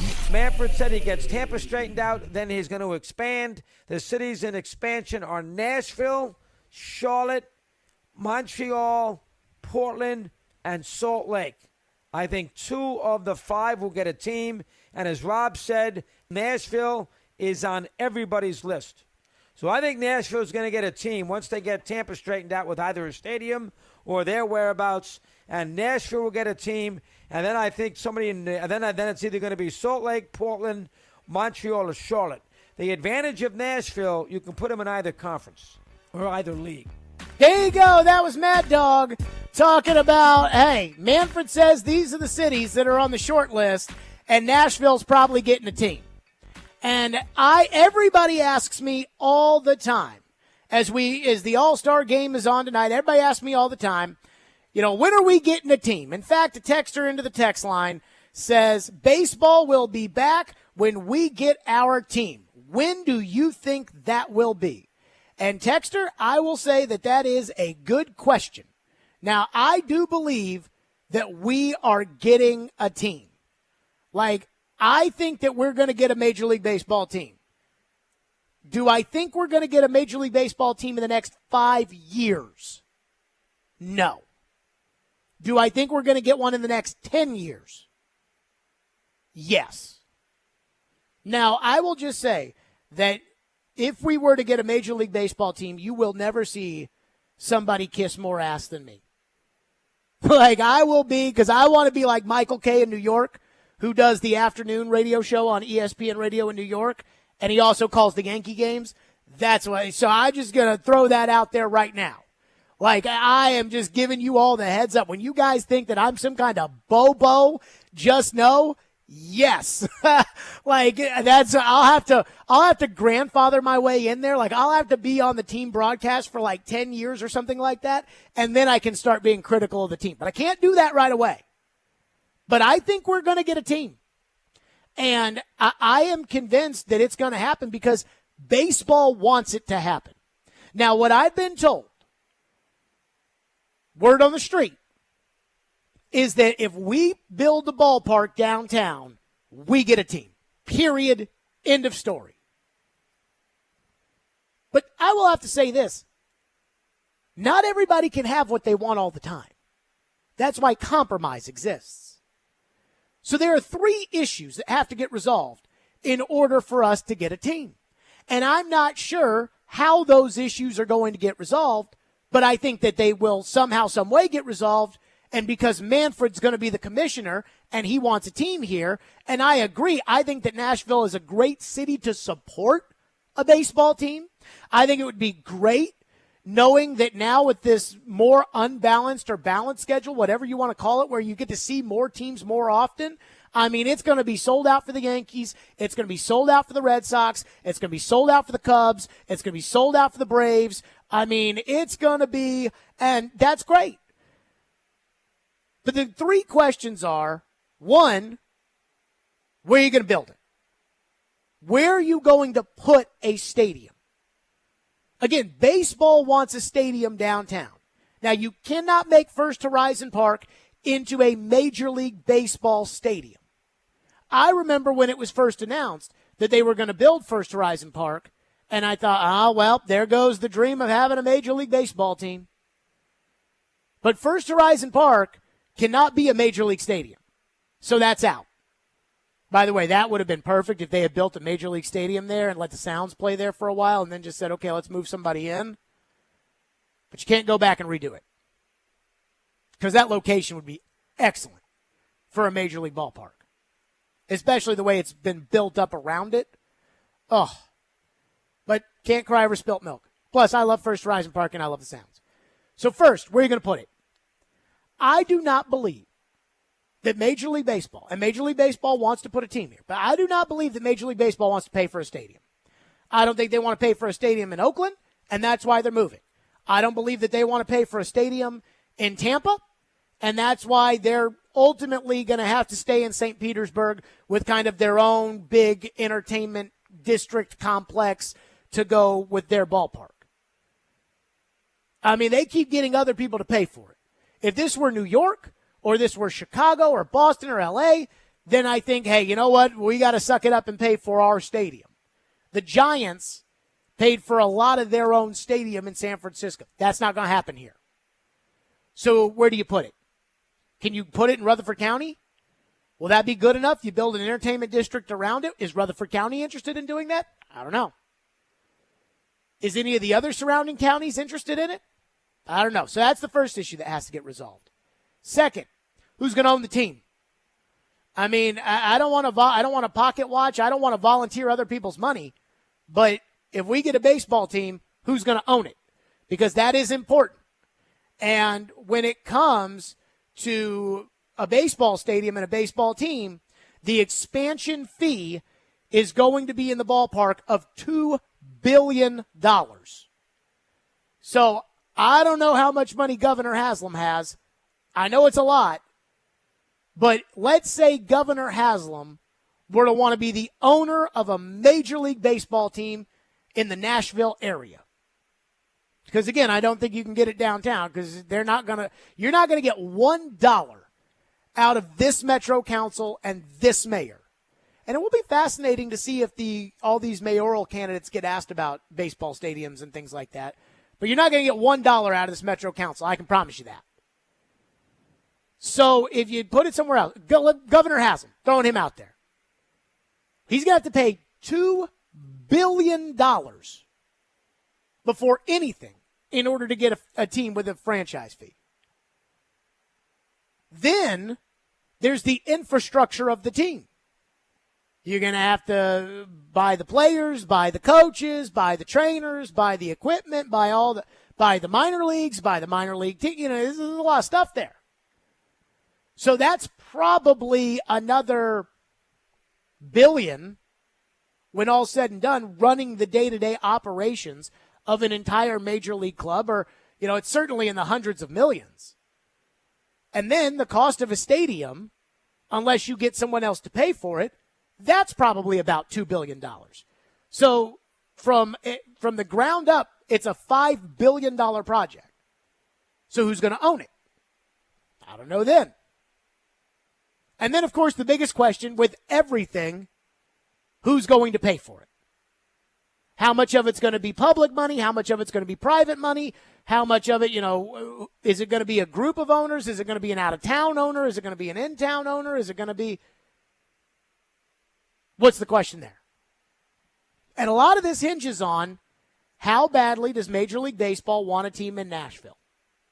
If they know they can't get a downtown stadium, but they've got an owner who's willing to, put forth money towards a complex out in another surrounding county, or they've got an owner who's willing to buy land downtown, which is expensive, and build his own project, which it costs about $2-3 billion, do you lower the franchise fee on them? Say, okay, you know what? We want to be in Nashville so badly that we're going to take less money. I don't know.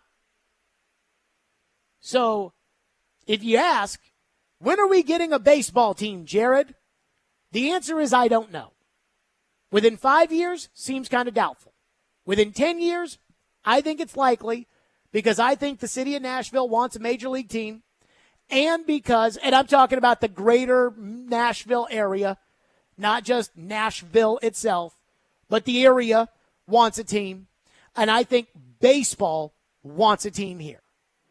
And just like I said with Barry Trotz, when they kept talking about taking big swings and firing the coach, and I'm like, if the guy keeps saying, I want to do what's in the best interest of the club, chances are he's going to find a way to do that. And so regardless of the fact that John Hines won all those games down the stretch, he still fired him anyways because he wanted to put his coach in there. And if baseball wants a team here, they will find a way to put a team here. But I think we're looking more at the 10-year plan than we're looking at the 5-year plan. 615-737-1025 is our phone number, 615-737-1025. Goodness gracious, did this lead to a lot of phones. So we will get your thoughts in on this. We'll just go right to your phones on it. 615-737-1025. We'll do that next. Stillman and Company, 1025-1063 The Game. When it comes to Nashville sports, locking up Jeffrey Simmons, clearly that was a priority for them. He knows his stuff. A little bit good, a little bit bad. And knows how to push the right buttons. He's coming off an ACL tear, and he's 25 years old, so you cannot ignore that. Join Outkick's Chad Withrow every Friday at 5 with Stillman and Company. Withrow. What I hate more than anything is people that are phony and not true to themselves. Is on 102.5 and 106.3 The Game and the Game Nashville app. Hey there, Nashville. Do you like free speech? Do you love free food? Join FIRE, the Foundation for Individual Rights and Expression, as we give away 1,791 free hot chicken sandwiches to celebrate the year that the First Amendment was ratified. Come down to Big Shake's Hot Chicken in downtown Nashville this Wednesday starting at 11 a.m. to grab your free chicken sandwich while supplies last. Learn more at thefire.org/free hot chicken. Paid for by the Foundation for Individual Rights and Expression. We're changing the game. I'm Michelle Knezovic. Help your bets stay hot this summer with Superbook Sports, the most trusted name in sports gambling, with a direct line to Las Vegas. And now when you use the promo code THEGAME, you can score up to $250 with their first bet bonus. Win or lose, Superbook will match your first bet up to $250 with the promo code THEGAME. Download the Superbook Sportsbook app and enter the promo code THEGAME, and you'll get $250 courtesy of Superbook Sports. Visit superbook.com for terms and conditions. Gambling problem, call 1-800-889-9789. If you're hiring, it can feel like you're trying to find a needle in a haystack. You can hope the right person comes along, or you can just use ZipRecruiter. And now you can try it for free at ZipRecruiter.com/radio. In fact, ZipRecruiter has helped a lot of business owners find their needle in a haystack, like Marco, president of operations at Telly Tires and Auto Centers. Because Telly Tires has grown a lot in the last few years, Marco needed to hire everyone from a receptionist to a store manager to a head mechanic. ZipRecruiter helps me find all the right people, even the most difficult jobs to fill. ZipRecruiter helps me keep my business running. Take it from Marco and millions of other businesses who've used ZipRecruiter. ZipRecruiter can help you find the needle in the haystack. See why 4 out of 5 employers who post a job on ZipRecruiter get a quality candidate within the first day. And right now, you can try ZipRecruiter for free. That's right, free at ZipRecruiter.com/radio. That's ZipRecruiter.com/RADIO. ZipRecruiter.com/radio. ZipRecruiter, the smartest way to hire. The Game text line is driven by Wilson County Hyundai. Online at wilsoncountyhyundai.com. Be a part of the conversation. Call or text the Game at 615-737-1025. Attorney Joe Cordell. Divorce forces a father to focus on what's most important, his children. You may no longer be a husband, but you'll always be a dad. In the divorce process, this comes down to 3 key concerns: physical custody, decision-making, as well as financial support. Each of these is important, and it's important that you choose a lawyer that cares as much about these issues as you do. Schedule an appointment with one of Cordell & Cordell's Nashville area attorneys. 810 Crescent Center Drive, Suite 160, Franklin, Tennessee, 37067. CordellCordell.com. When it comes to Chase McCabe, The Nashville Predators, the Titans, the NBA, college football, talk a little racing. you get a little bit of everything. But hey, you know what? We're getting it done. Join Chase McCabe weekday mornings at 9 on 102.5 and 106.3 The Game and the Game Nashville app. Strong opinions and a strong personality on your drive home. This is Stillman and Company on 102.5 and 106.3 The Game and the Game Nashville app. I'm excited about the All-Star game today. It's just something sports to have on the TV. We've got a virtual pick'em game, first pitch from Seattle, 8 Eastern at T-Mobile Park. This one on Fox. I thought that was interesting. They split between ESPN yesterday, Fox today. But for perspective, there are 33 first-time All-Stars on the field today. That is only 3 fewer first-timers than the very first All-Star game ever back in 1933. So a lot of bright, young, new faces out there, which is kind of cool versus just getting the same guys year in and year out. Minus 110 each side on the money line here. The American League has won the last 9 All-Star games, so we'll see if the NL can break the streak. I kind of like them and their lineup. A lot of power there. The total in the game today, 7.5. Even money to the under, minus 20 over. Our guy, Greg Hoops Peterson, you know, he delves into everything as well, in addition to the hoops name he has there with basketball. He was talking about he liked the NL and potentially the over, while unders have trended in the All-Star game recently. 4 of the last 5 games have had 7 runs or fewer. 10 of the last 14, same thing, 7 runs or fewer. But because of the batting lineups that we have in this spot and a number of the star pitchers either being injured or just not playing here, Shohei Ohtani being one of them, that he's going to hit, but he's not going to pitch in this game, that potentially we could get an over. So I don't have any play in the game, though, tonight. Just excited to watch it. Stormy on VSiN talking about all the over-unders and the odds. If you bet the All-Star game, you are stupid or bored. My guess is probably bored. But I do have a play in the All-Star game. We'll get to that at some point. Phones, 615-737-1025. I do think we're getting a team. I do think it's going to be 10 years, though, not 5. And I don't know where it's going to be. I don't know who's going to own it, and I don't know who's going to pay for it. That's the question. David has been waiting patiently. He's up next here on the program. What's up, David? Hey, Jared. I've been listening for, 3-4 years, and I didn't even know you liked baseball. I love baseball, and I appreciate you, talking about it. But, hey, talk about it more often. That's your call? Yeah. Thank you, David. That makes me want to talk about baseball less. We only talk about things because you wanted to talk about them. And, again, I'm not going to completely lie to you guys. I can't remember the last time. I swear to God, I cannot remember the last time that I was not on vacation the week of the All-Star game. Because I was thinking about this earlier today. I was like, we haven't, the All-Star game kind of gives us a little something to talk about. I was like, we could.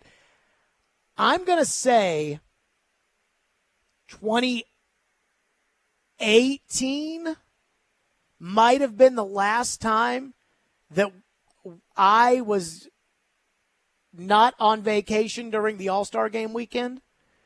We were in Atlanta at SEC Media Days, and I remember Floyd was still on the program, and the Braves had some players in the All-Star game or whatever. And I remember because I kind of watched it, but that was the SEC Media Days where we lit that fire of Jeremy Pruitt and Aaron Murray. That's how long ago it was. We talked to Nick Saban the next day and asked him what to expect out of Rashawn Evans. That's how long ago it was that I was doing the show during the All-Star game. But baseball has done a great job of making it more relevant by changing the rules. Thank God. And like I said, I think baseball's got it back. Brian texts into the text line, says, good luck getting someone to pay for a baseball stadium. Agreed. That's the biggest hurdle in all of this. As it is 95% of the time with something is who is going to pay for it. Now look, if Warren Buffett decided that he wanted to give $10 billion of his fortune to me, then that would make things a lot easier. But that's not going to happen. So I think the biggest problem is figuring out who's going to pay for it. Texter into the text line says, didn't Withrow and Hutton have Dave Stewart or someone on their program discussing a Major League Baseball team in Nashville, and you pooped on the idea?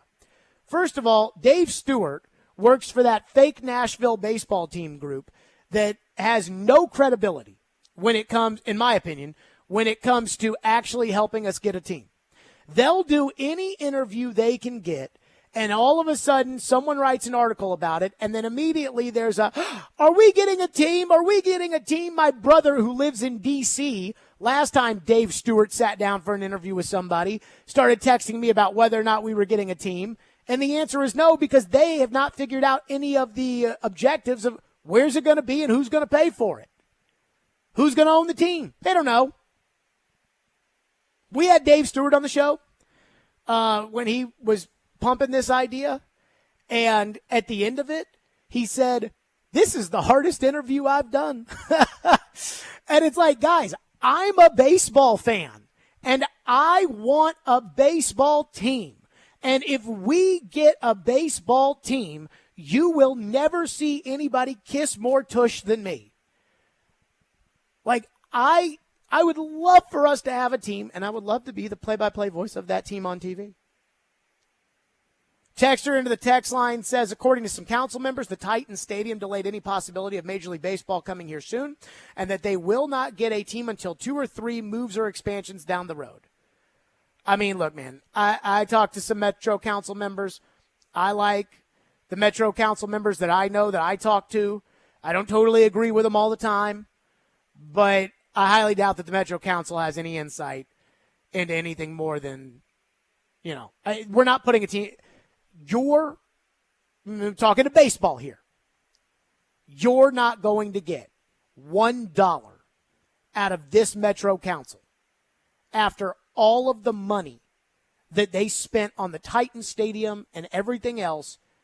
You're not going to get $1 out of the Metro Council for that. And as a guy who, again, would kiss some serious tush to call those games on TV and would not like the idea of having to drive to Murfreesboro every day to call those games,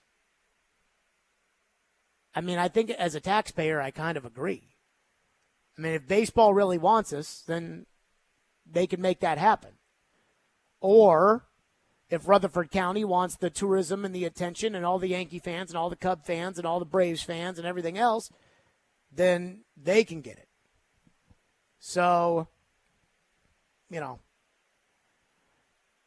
Texter into the text line says, hey, Jared, just my own preference. I would rather have our own expansion team than a team coming from somewhere else, just like how the Predators came into the league. I do not care if it is a team that moves or if it is an expansion team. It makes no difference to me that the Predators were an expansion team and that the Titans used to be the Houston Oilers.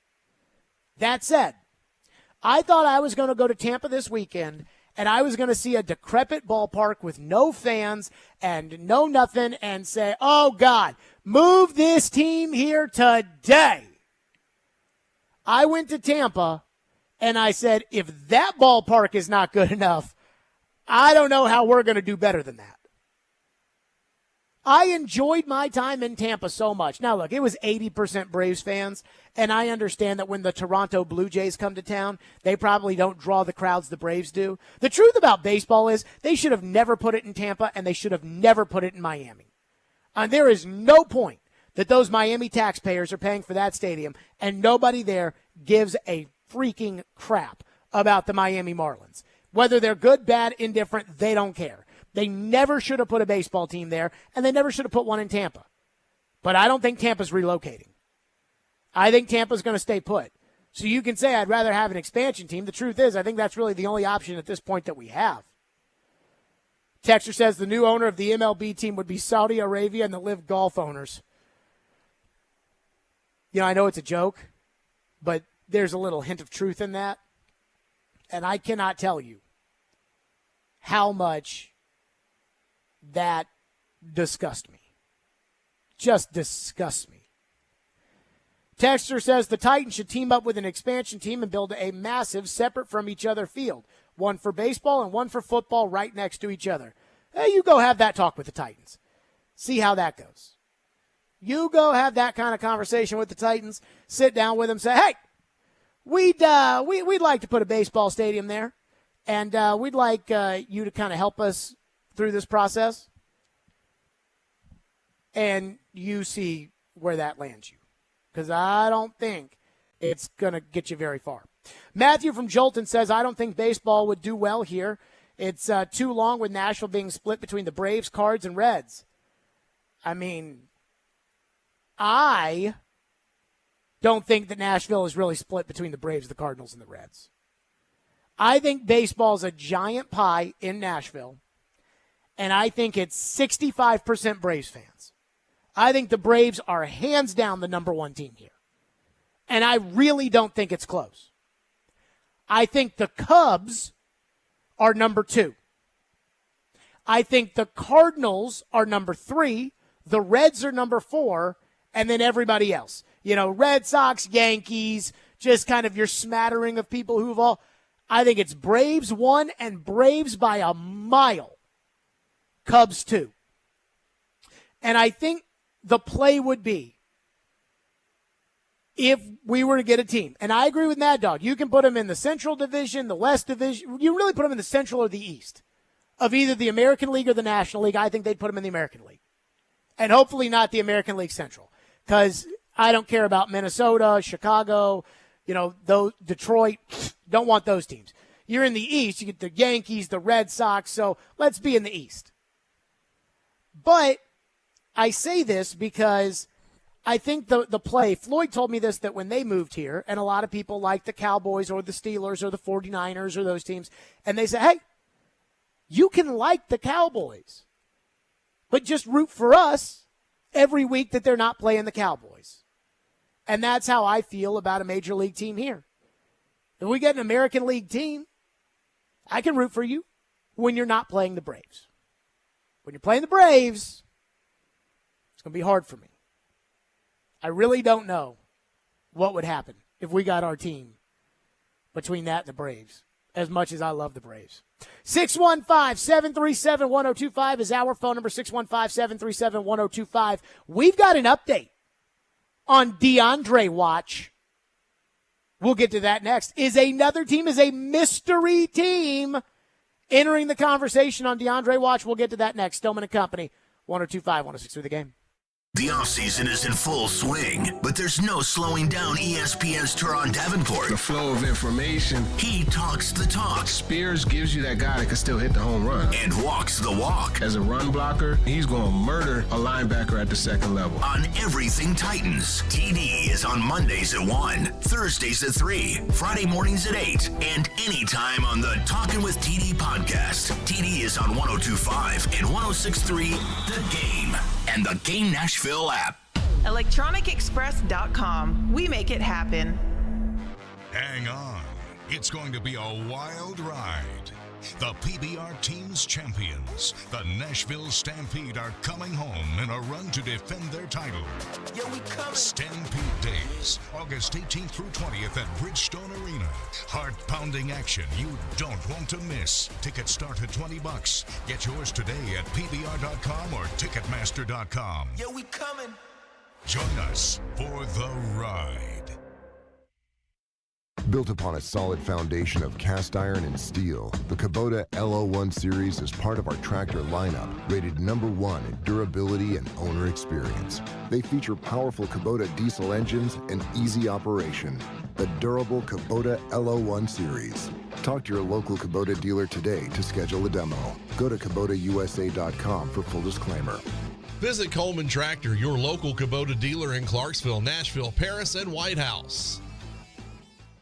Yeehaw, folks! Cowboy Clyde back, and I'm teaming up with Harness LLC to tell you about the Murray County Sheriff's Rodeo happening Friday and Saturday night. Kids under 11 are getting in free, with the first 100 of them getting a free cowboy hat. All proceeds go to help reserve deputy programs like Shop with a Cop and School Resource Officer programs to teach our youngins about the dangers of drugs, tobacco, and alcohol. Pony rides, a petting zoo, bareback bronc riding, steer wrestling, bull riding, and woo doggy, you'll have a great time with the family. So get your cowboy boots on and get ready for a good time that won't cost you a fortune. The Murray County Sheriff's Rodeo just over yonder at the Murray County Park in Columbia. Friday and Saturday, gates open at 5:30, show starts at 8. If you need more info, go to MurrayCountySheriffsRodeo.com. That's MurraySheriffsRodeo.com. It's all brought to you by Harness LLC. Build people, move dirt. In any work environment, the culture is the most important thing. And what makes up the culture? The people. And this month at Cromwell Media, we want to highlight a few people who are celebrating their anniversaries with us. Morning show producer on 102.5 The Game, Nick Keyser, is celebrating 2 years. 102.9 The Buzz hosts, Eric Steele and Andy Herring, are celebrating 9 years. Sports producer Kenny Adams is celebrating 11 years. And Derek Mason, one of the greatest receivers in Titans history, is celebrating his anniversary with us on 102.5 The Game as well. If you're looking for a new career, reach out to us at together at cromwellmedia.com. Love what you do, love where you work. Live from the Hiller Plumbing, Heating, Cooling, and Electrical Studios. WPRT FM Pegram, WPUC HD2 Laverne. Nashville's exclusive home for the Nashville Predators. 102.5 and 106.3. 79-52 Vanderbilt. And I think he's going to coach up by Cheryl. You're going to see more moves. The Game. A Cromwell Media Station. Where you have a voice. He had a competent coaching staff. You just play terrible and you keep playing. And we have strong opinions. What a whiny freaking crybaby response. This is Stillman and Company with Jared Stillman on Nashville's best sports talk, 102.5 and 106.3 The Game and the Game Nashville app. Stillman and Company, 102.5, 106.3 The Game, streaming live on Twitter, Twitch, YouTube, and Facebook Live. Thanks to Superbook Sports, live from the Hiller Plumbing, Heating, Cooling, and Electrical Studios. We've got an update on DeAndre Watch.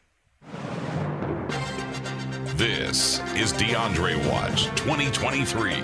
This coming from, I guess, Jeff Darlington, ESPN, on the Rich Eisen show, saying that the Bills would love to sign wide receiver DeAndre Hopkins if he's willing to quote-unquote ring chase and take less money. Darlington said during an appearance on the Rich Eisen show, quote, "My understanding with the Bills is, yeah, they'd love DeAndre Hopkins.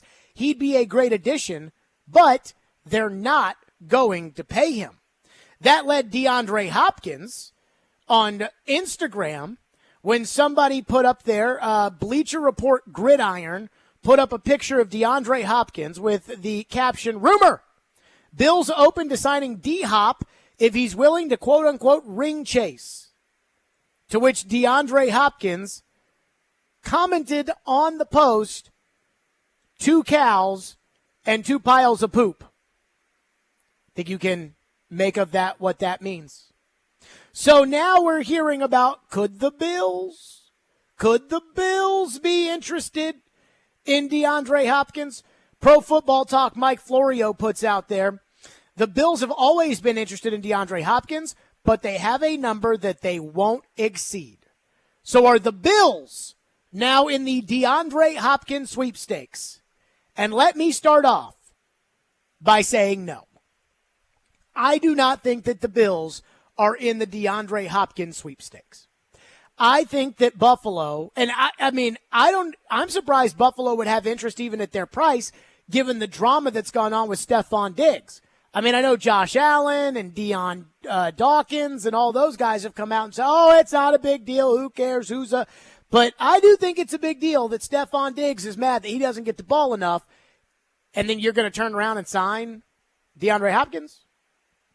But the truth is, doesn't sound like the Bills are interested, just like the Chiefs, in getting involved in the money game. That the Bills are not interested in paying DeAndre Hopkins the kind of money that I would assume you've already offered. So I am not worried about the Buffalo Bills joining the DeAndre Hopkins sweepstakes. But now this is going to pick up. Like this is probably the first you've heard recently of somebody linking the Bills to DeAndre Hopkins. Again, this being Jeff Darlington saying that, hey, the Bills are open to DeAndre if DeAndre is willing to take less money in ring chase. Now, DeAndre's already shot down that idea on Instagram. But now this is going to pick up because this is the dead time. And so you're going to see on TV, tomorrow where there's no sports because the All-Star game is today. It's kind of the one day of the year where there's no hockey, there's no basketball, there's no football, there's no baseball. You're going to see, what do we make of Jeff Darlington saying that and DeAndre shooting it down? Do you think the Bills are in play, Dan Orlovsky? That's going to happen. I look at DeAndre Hopkins and the Bills the same way I look at Nashville getting a baseball stadium downtown. You going to pay for it? If somebody else is willing to pay for it, if we had a guy that was going to pay the $2 billion franchise fee to own the team and was going to pay $2 billion and all they needed was the land or some kind of, tax subsidy or something from the Metro Council in order to buy the team and build his own stadium, then yeah, hell yeah, I'd be interested in that. But if you're asking the Nashville taxpayers to pay for it, I don't think there's going to be much of an interest in terms of that. That's where we are with DeAndre, which is the Titans are willing to pay real money for Hopkins. The Patriots, I think, are willing to pay real money for Hopkins, but less real money than the Titans are willing to pay Hopkins. Kansas City and Buffalo are really not players in the DeAndre sweepstakes because they're not willing to pay real money. And for some reason, people will not let this go with the Chiefs. And now it's going to come back with the Bills. But people do not let this go with the Chiefs. I do not see the Chiefs as a legitimate possibility or a contender at all for the services of DeAndre Hopkins when they were working out a deal, according to Albert Breer, supposedly in the $3 million range. Then when Odell got 15, DeAndre said, screw you, I'm not doing $3 million. And so the Chiefs pivoted. They took the $3 million they were going to give to DeAndre. They gave it to a left tackle. Then they drafted a receiver in the second round.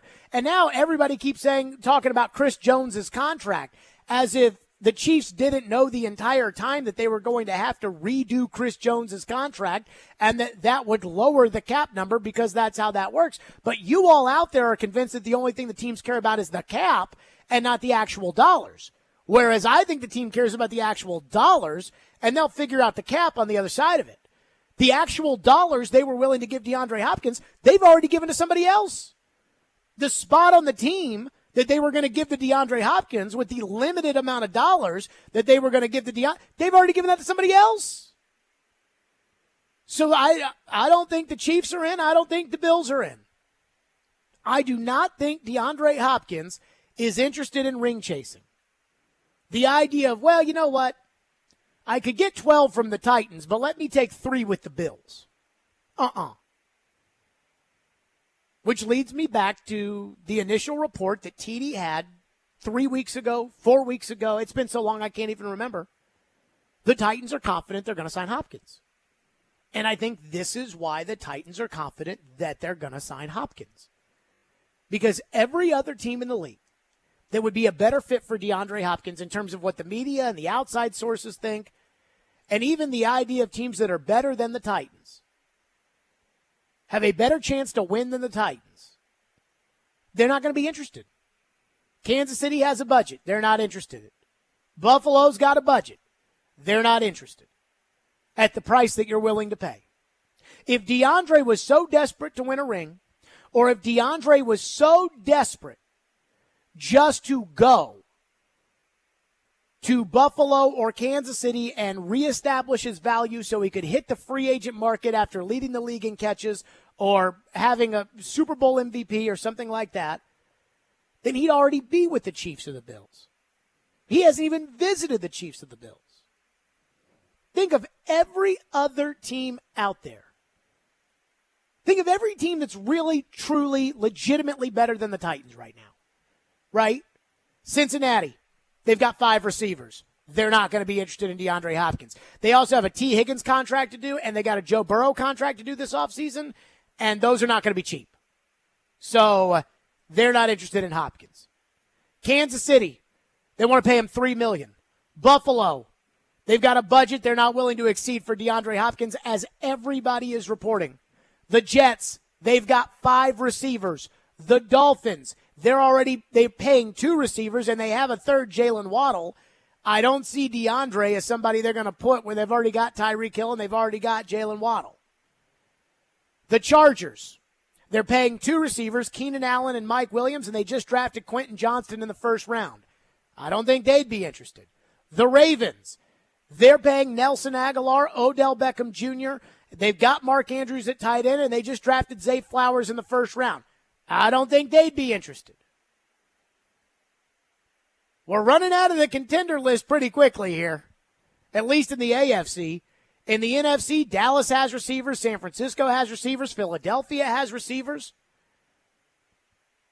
The only team that makes sense to me that really doesn't have receivers would be Atlanta, and I think Atlanta they're going young.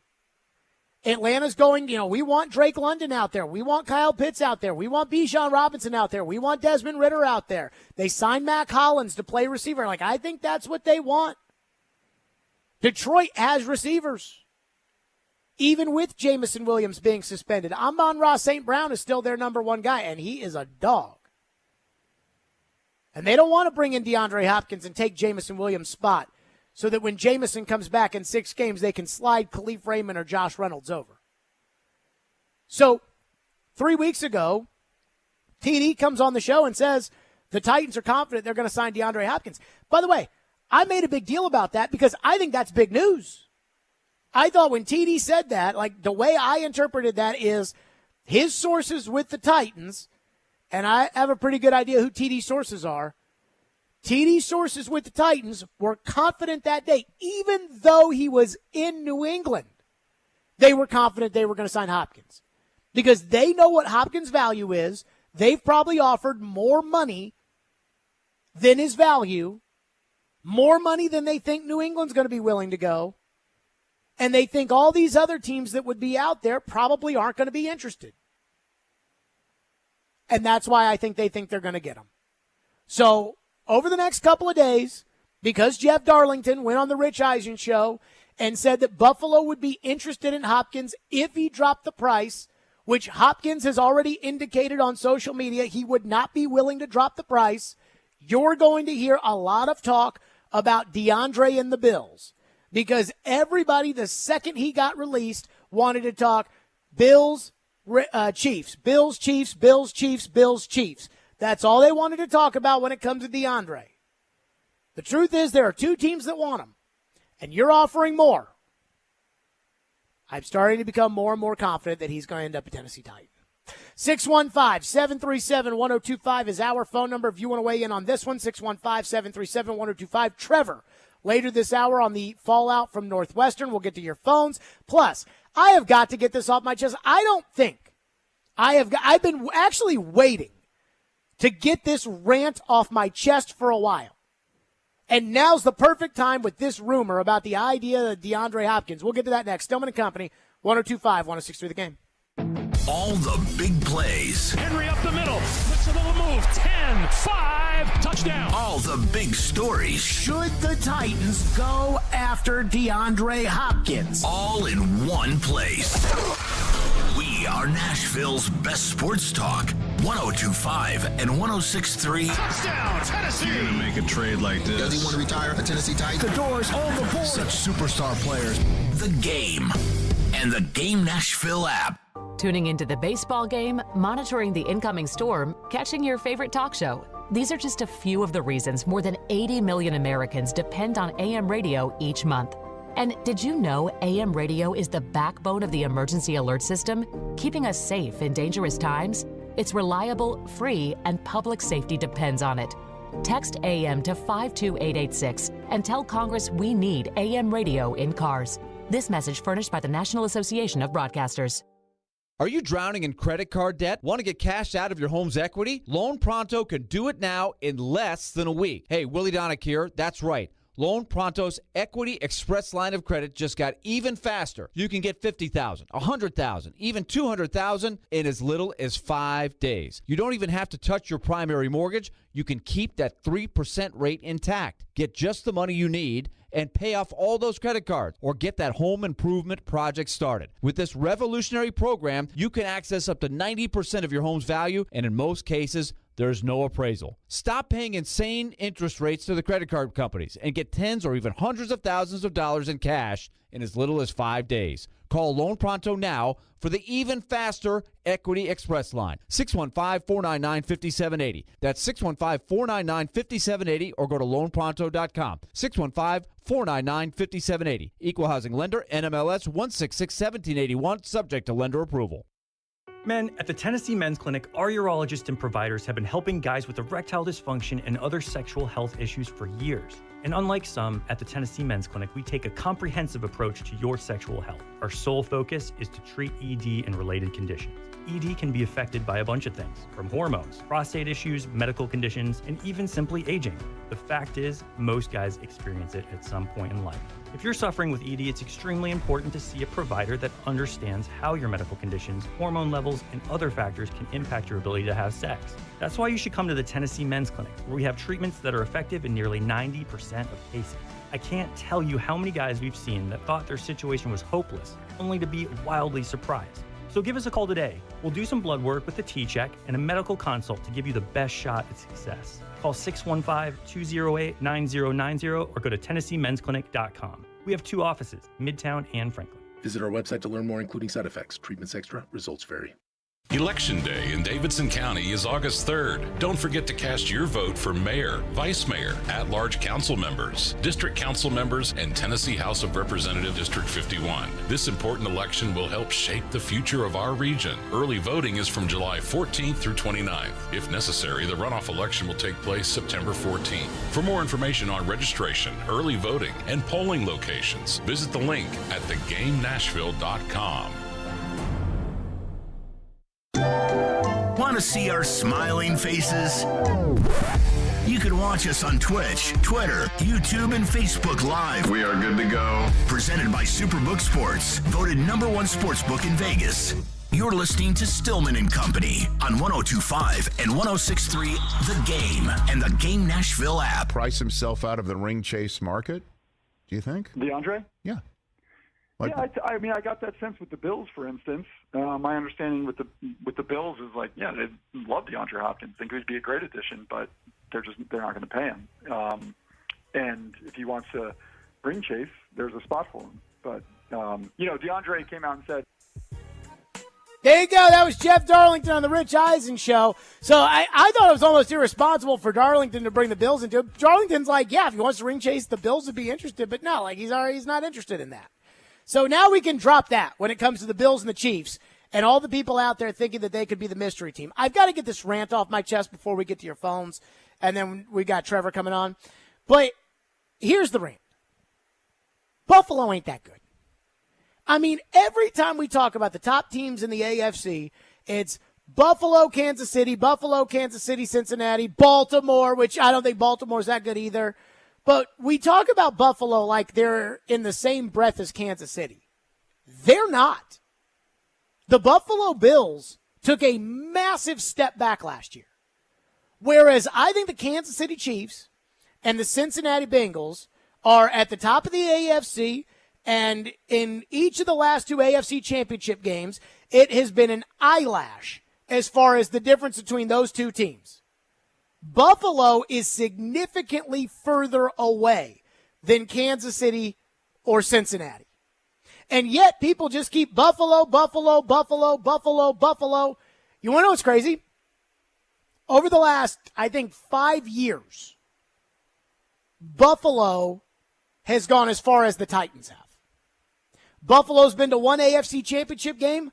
The Titans have been to 1 AFC championship game. Buffalo has been beaten in the wild card round. The Titans have been beaten in the wild card round. Buffalo has lost twice in the divisional round of the playoffs. The Titans have lost twice in the divisional round of the playoffs. And yet, everybody thinks Buffalo's a Super Bowl contender. Brian Dable, the offensive coordinator, Josh Allen was taken 7th overall in the 2018 draft. In the first 2 years, he came along. But Josh Allen was nowhere near an elite passer. Brian Dable was the offensive coordinator, and Josh Allen became an elite passer when they traded for Stephon Diggs. In 2020, Allen became an elite passer. In 2021, Allen continued it. And in 2022, after Dable had gone to New York and Ken Dorsey had taken over as offensive coordinator, Allen regressed. At the end of the year, he kept turning the football over. He was not good in that playoff game against Miami. We all remember Cincinnati, where the Bengals walked in there and put their foot up the Bills' rear. But that wasn't really the eye-opener for me. The eye-opener for me was the fact that they almost lost to a third-string quarterback with the Dolphins, and the Dolphins never play well in January in Buffalo because they're used to 80 degrees and it's minus 12 in Buffalo. And if Tua had been healthy or Bridgewater had been, it might have been different than Skylar Thompson, who had to quarterback that game, and it was still a ball game. Von Miller's still hurt. Stephon Diggs has issues. They still don't have a running game. And yet everybody, Buffalo, Buffalo, Buffalo, Buffalo. Guys, Buffalo's a contender. No, I'm not saying they're not.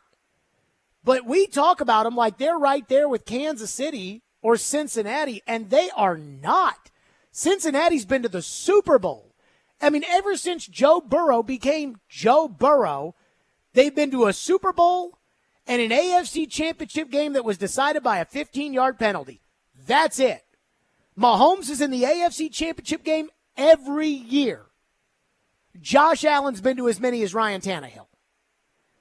So when I hear people talk about, oh, well, he'd rather go to the Bills, I'm like, look, the Bills are a good team. They spend a lot of money, and they've got a quarterback, which is better than a lot of teams can say, but they play in an incredibly hard division, especially now that Aaron Rodgers is there. I'm not sold on their coach and Sean McDermott because I think he's a little bit of a bozo. And I think even the way that he handled the Stephon Diggs thing kind of had bozo written all over it. He caused a problem that didn't need to be caused. And they just don't win enough like a Cincinnati or a Kansas City for them to be considered like a Cincinnati or a Kansas City. To me, Cincinnati, Kansas City, Philadelphia, San Francisco. And I would put San Francisco ahead of Philadelphia. Like, those are the elites. And I know you're going to say, well, those are the teams that made the Final Four last year. But, yes, winning has something to do with it. And I would put Philadelphia clearly fourth. Let's see Philly. Let's see Philly if they have a, let's see what happens to Philadelphia with a first-place schedule and with a target on their back. And let's see what happens then. So, I mean, everybody keeps talking about Buffalo. Like, it drives me crazy. They talk about Buffalo like Buffalo's as good as Kansas City or Cincinnati. I just think it's ridiculous. 615-737-1025 is our phone number, and our phone lines are driven by WilsonCountyHunter.com. Chip says Hopkins wants money, not a ring. If he was willing, he'd go back to the Texans. It's all about the money. I agree. To me, Hopkins is a hired gun. So if you go out and you get DeAndre Hopkins, you pay him, but he knows what his end of the bargain is. He's got to show up on Sunday and catch the ball. Like, that's his end of the deal. He's got to show up on Sunday and catch the football. Texter says, I'm proud of you for pointing this out, comparing the Bills to the Titans. Here's the thing that drives me crazy. I like Josh Allen. I do. I think Josh Allen's got a ton of potential, and it wouldn't surprise me if he regresses a little bit more this year if Ken Dorsey, the coordinator there, gets fired for it. But every time the Titans lose anything, it's always, can't win with Derrick Henry. And yet, I don't think Derrick Henry has a lot to do with why the Titans lose. The Titans didn't lose that Jacksonville game at the end of the year where they had a backup offensive line and a third-string quarterback, and they were playing against a Jacksonville defense that had all these first-round picks on it, and Derek still had 100 yards plus when he exited the game, and Josh Dobbs threw the fumble, or whatever you want to call it. They didn't lose because of Derek. They didn't lose the Bengals game because of Derek. Now, Derek didn't play great. Derek was still coming back, and Foreman had the hot hand. But they lost that game because Tannehill threw 3 interceptions. But because the Titans are built around a running back, anytime they lose, it's can't win built around a running back. And yet, every time the Bills lose, it's never can't win with Josh Allen. But he's gotten the exact same, he's taken his team the exact same distance that Derrick Henry has carried the Titans. And I just don't think it's fair to Derrick Henry. Now, I haven't read the article yet, and I actually am going to read it. It sounds like something we may talk about on the show. But I saw Kaharski has an article at his website, and the headline is, it's too early to count Derrick Henry out. And I agree. When it comes to Derrick Henry, I feel like all we ever hear about is how, he's an older running back and can't win with a running back, and so it's and yet I'm sitting here thinking, what has Derrick Henry showed us that makes us think that he won't be able to carry the Titans? You can argue the Titans lost the game against the Ravens in 2020, the home playoff game, and Derrick Henry didn't play well. And that Derrick did not run well, and Derrick even said after the fact that it kept him up at night, and that for the entire offseason he told himself you're only as good as your last performance. But I still think you can win with a running back. You just have to have other guys too. Just like Josh Allen has to have other guys on his team. I mean, unbelievable. 615-737-1025. Massive story in college football. Pat Fitzgerald is out at Northwestern. What do we make of this entire story? Trevor Maddich will join us next, ESPN college football analyst. We'll get to Trev as we always do. Stillman and Company, 102.5, 106.3 The Game. Every day we are live and local. It will help them get better players. I'm really excited about this defensive front. And your source for Nashville sports. They had missed the playoffs. Those players may end up being practice squad guys. We are Nashville's best sports talk. 102.5 and 106.3 The Game and the Game Nashville app. Hear that? That's Jeff Anderson. He's that guy in your neighborhood that's always making improvements to his house, his car, his yard. On your street, it's about keeping up with the Andersons. One thing you don't know is Jeff's tools are from Harbor Freight. Tools at great prices. That circular saw right there, you wouldn't believe the deal he got. Just think, when you're keeping up with the Andersons, you're saving money. Whatever you do it for less at Harbor Freight. It's Black Friday in July at Electronic Express. Get up to 50% off in every department. Don't miss a TCL 65-inch Roku TV for only $349 or an LG laundry pair for just $499 each. Save on computers, appliances, 4K TVs, and more. Get an Acer Aspire laptop for just $199 or a Ring Video doorbell for only $149. Get up to 5 years special financing throughout the entire store. Electronic Express. We make it happen. 3 days of racing, 3 days of music, one huge weekend event. The Big Machine Music City Grand Prix is not just a race or a festival, it's an experience. Multiple music stations with Flo Rida, Vince Neil, Chris Jansen, Gavin DeGraw, and more. Fast cars going over 200 miles an hour. And a family fun zone with inflatables, Ferris wheels, kids games, and kid-friendly food trucks. Tickets and premium hospitality are on sale now. Go to MusicCityGP.com for tickets and get ready to experience Nashville's premier speed and sound event. Hey, it's John Tesh. You want to know how to get better rates, better coverage, and better service on your home and auto insurance?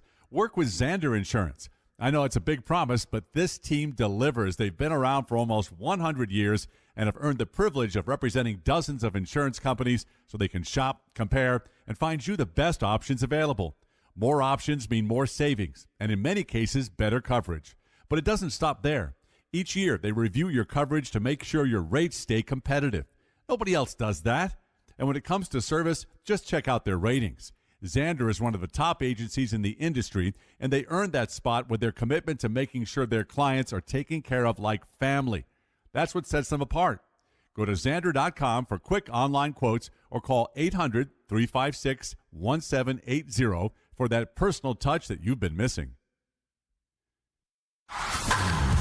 94.9 The Fan is your home for Hit City. Your Nashville Sounds return from the All-Star break Friday at Louisville. Swing and a miss, strike three. Sounds win. Pregame at 6 o'clock. On your home of Nashville Sounds baseball. 94.9 The Fan and The Fan app. Hey, Nashville, this is Dan Lebitard. You're listening to Nashville's best sports talk, ESPN 102.5 The Game.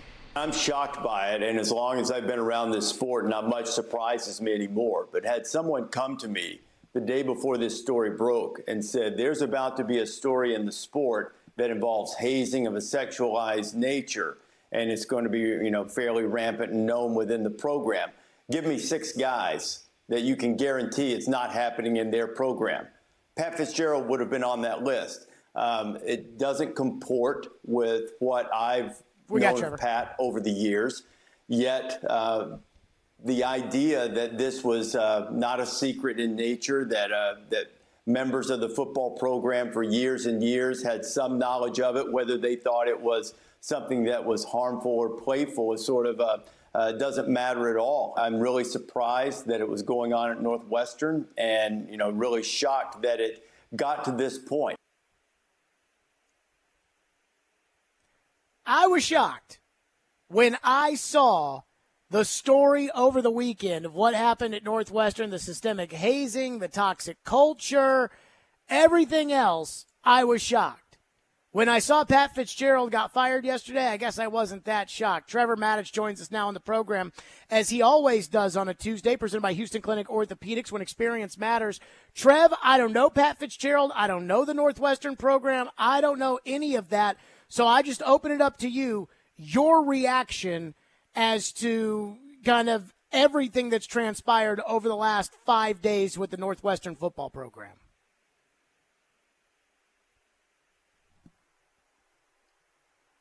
We got Trev?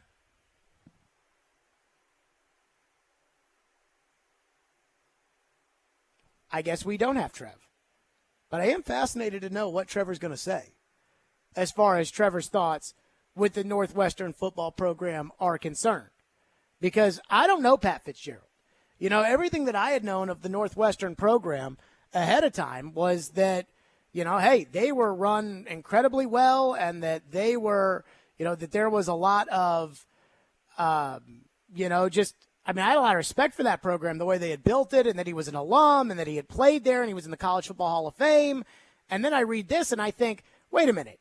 If there could be systemic hazing inside of the college football program, and he not know about it, then he's kind of a doofus, right? Like, we charge the head coach to be able to know these things. And the allegations that were made in that Northwestern newspaper, those are not basic allegations. I mean, it included a list of players that would be written down on the board in the locker room. And the coach never walked in the locker room? So I think Trevor's with us. Do we have Trevor? Okay, we're efforting Trevor. But to me, the thing I keep thinking about is I got 2 lines of thought here. First off, if this were another school, right? Like if this were Ohio State, if this were Alabama, if this were USC, if this were another school that didn't have that kind of academic reputation, would they be saying, well, he didn't know, let's look the other way? Or would they say, no, you need to know? And then I wonder kind of, what does this mean, kind of the fallout across the country? Now, we have Trevor now? All right, Trevor, your reaction. What's going on at Northwestern? What a nightmare, Jared. I mean, this is horrific. It's horrific if these allegations are true the way they've been described for the victims of this, and they are victims. And it's horrific for Northwestern football in general, because I don't know how they come back from this in the age of social media with the court of public opinion and where it's going to end up going with recruits, their parents, and with donors. This is a serious debacle. Trevor, I don't know Pat Fitzgerald. I'm sure you do. What do you make of him being in charge of this? I'm trying to get my head wrapped around it, Jared, because on the one hand, he doesn't seem anyway to be the kind of guy that would allow this kind of abuse to occur if these allegations are true. And certainly a lot of players have come out and said that they are, but there is such a thing as the disgruntled player. So, I actually want to have a bit more information. But right now, if we assume this is true, it's not in his character that we know about. At the same time, if you want to do a thought exercise, he's been there for 26 years as a player, assistant, and now head coach, or formerly head coach. And if this kind of thing was going on from the time he was there, and he thought that it was good for team bonding, then it would make sense that he might allow it. And so it's hard to reconcile the concepts of morality as a football coach that he espouses outwardly and the absolute victimization that these kinds of allegations entail. Trevor Madison with us, presented by Houston Clinic Orthopedics, when experience matters. What I have a hard time with, and it was obvious in Fitzgerald's statement, that he was found of no wrongdoing in the investigation which Northwestern launched, that it was a mutually agreed upon punishment to have the 2 weeks no pay, although it's the two most meaningless weeks of the year for a college football coach, but 2 weeks no pay, and he would be suspended, and he's sticking to that. It makes me wonder, if he didn't know about this, how did he not know about it? And it makes me wonder at the same time, is he innocent in this? Because originally they only wanted to give him a 2-week suspension. I'm trying to wrap my head around that too, about, is he innocent in this? Did he really not know? And on the one hand, coaches have a leadership council where they'll have upperclassmen, usually seniors, that they meet with on a regular basis to keep them informed as to what's going on in the locker room, what the players need, what their concerns are, things like that. And it is true that the head coach is probably the coach that has the least contact with players. Their assistant coaches, and especially the strength coach, have a lot more contact on a day-to-day basis with their players than the head coach does, and on an individual basis. And so, could it be that the leadership council, the upperclassmen, were in any given year the ones that were continuing this process and not telling the head coach about it just to protect him from it, because they assumed that he was okay with it? And, what you don't know for sure doesn't hurt you bad. That kind of, is that possible? I'm trying to wrap my brain around that, and I can't accept it. I just can't accept it, because the allegations are so utterly horrific. I mean, when I first heard about it, Jared, my first reaction was rage that these kinds of things could happen. And right now there sure is a lot of smoke, and there are a lot of players, most of them anonymous, that are making this allegations that it's true that there was hazing of a overtly sexual nature that, in my opinion, is not hazing, it's sexual assault. It's felonious. It's not hazing, it's assault. And, people say, well, hey, boys will be boys. No, they won't. Not like this. Let's flip it around as an example. Let's say that there were, it was a frat party, not a football locker room, but that a couple of dozen of upperclassmen football players had surrounded a couple of young ladies of co-eds, and they forced them to do what the allegations are that they forced the freshman football players to do, things of a graphic, unwanted, compulsory sexual nature. And let's say that the police walked in the middle of it, and they said, we're going to arrest you guys because that's assault.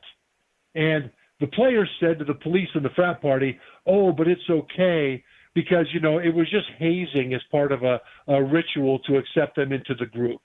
And the police said, oh, well, if it's just hazing, carry on then. No. it should be seen in the exact same way as if this was done at a frat party to females, because it shouldn't matter what gender you are if unwanted sexual touching and activity is forced upon you by what amounts to a mob.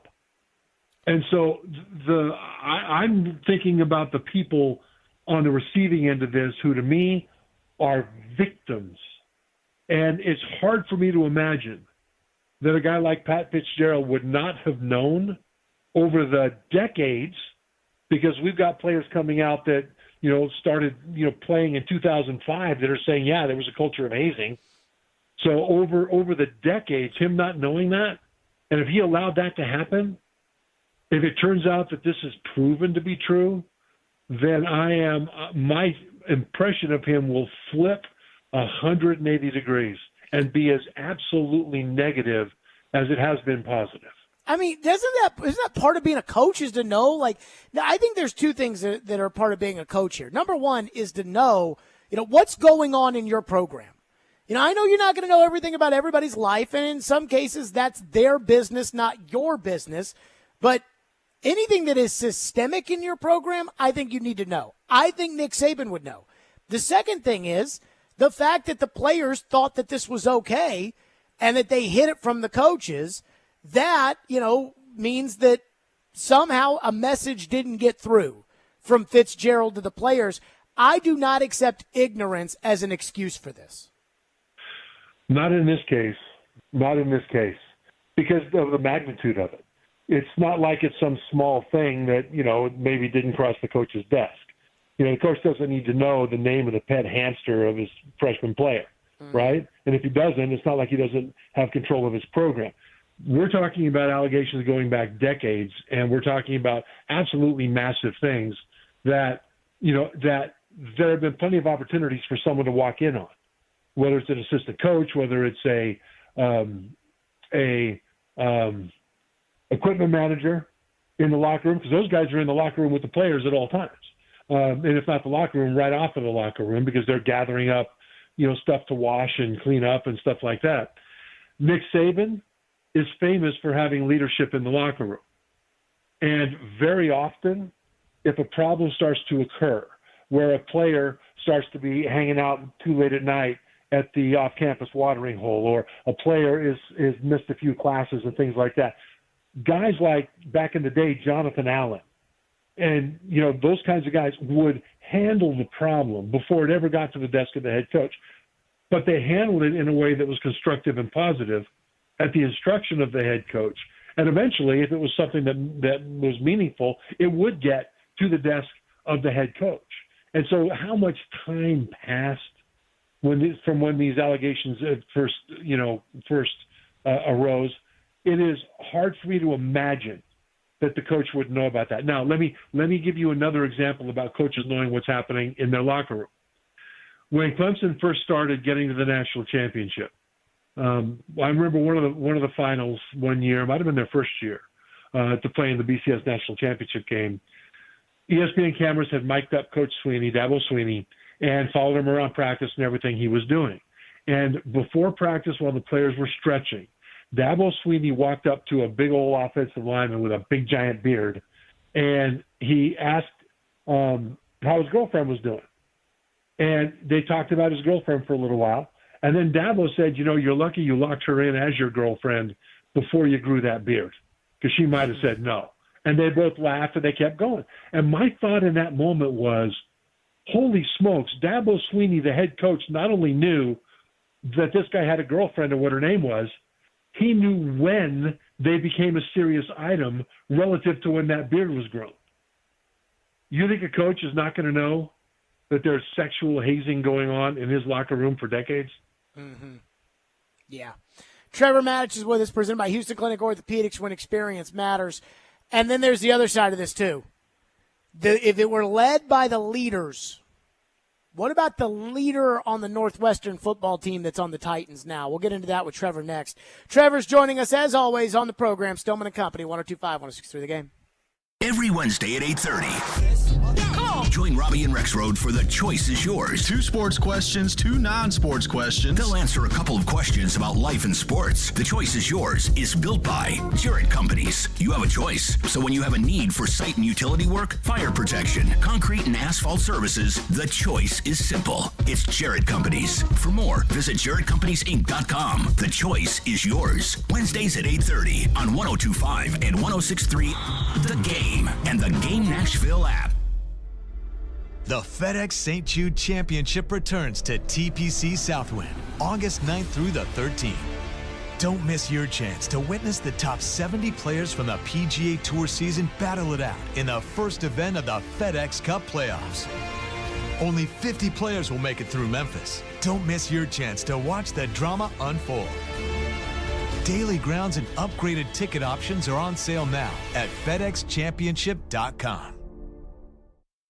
Being value conscious and getting the most for your money is so important these days, and that's why it's more important than ever to shop at Genesis Diamonds, the undisputed value leader. Part of the education at Genesis Diamonds is we explain to you how we travel the world and purchase our diamonds, how we buy in bulk, we pay cash for our diamonds so we can save every possible percent to save you money on your diamonds. Genesis Diamonds Vice President David Cooper. There are no middlemen, there are no other wholesalers or dealers, so we cut out all of those extra added markups and pass those savings on to you. When you combine that unmatched value with a totally no-pressure shopping experience, you know you're in the right place. Because we do not work on commission, our sole purpose is to make sure you get exactly what you want. There's nothing in it for us personally, whether you spend $1,000 or $100,000. That's why at Genesis, people often end up spending less than they had budgeted. Our goal is to purely present you with options so you can choose exactly what you want. The value you want, the experience you deserve. Genesis Diamonds, Green Hills and Cool Springs. Does this sound familiar? Did your agent provide excellent entertainment with their TikTok videos and constant social media posts about themselves while completely ignoring that you hired them to sell your home? Did they tell you how wonderful they were? How many followers they had? They probably never sold your home, but hey, they did get 15 likes on their selfies. Hashtag my clients love me. Don't let that happen to you. Google TJ Anderson Homes and see why the only likes we care about are our clients loving our service. Ask us about our prepay with TJ option and how it can save you thousands. TJ Anderson Homes of Benchmark Realty. Office number 615-432-2919. Yeah, I'm so stressed. Our business is growing. We've got people all over now. Ooma. What is that? Meditation? I'm recommending the Ooma cloud phone system with auto attendant and more than 50 features. Ooma? Yep, switching to Ooma is a cinch. Just $24.95 per month per user, plus taxes and fees. Ooma. Now you're feeling it. Find small business calm at ooma.com/radio. That's OOMA.com/radio.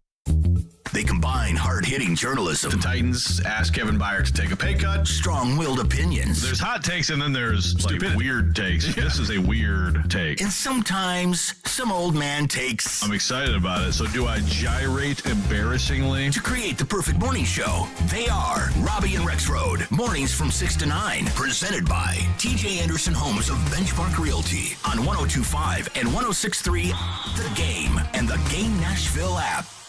Strong opinions and a strong personality on your drive home. This is Stillman and Company on 102.5 and 106.3 The Game and the Game Nashville app. Sometimes I always practice with my friends who go to other Midwest schools, Big Ten schools that are kind of in the middle of nowhere. Let's be honest. You can't really beat this view of right on the lake here, looking out at the Chicago skyline. This is pretty awesome. You can't really beat this, in my opinion. This is, to me, the prettiest, nicest campus in the country. I'm actually going to take a picture of it right now. From an NFL perspective, I think you see a can't miss. And I hate to put that label on him, but he's a guy that can play all 5 positions.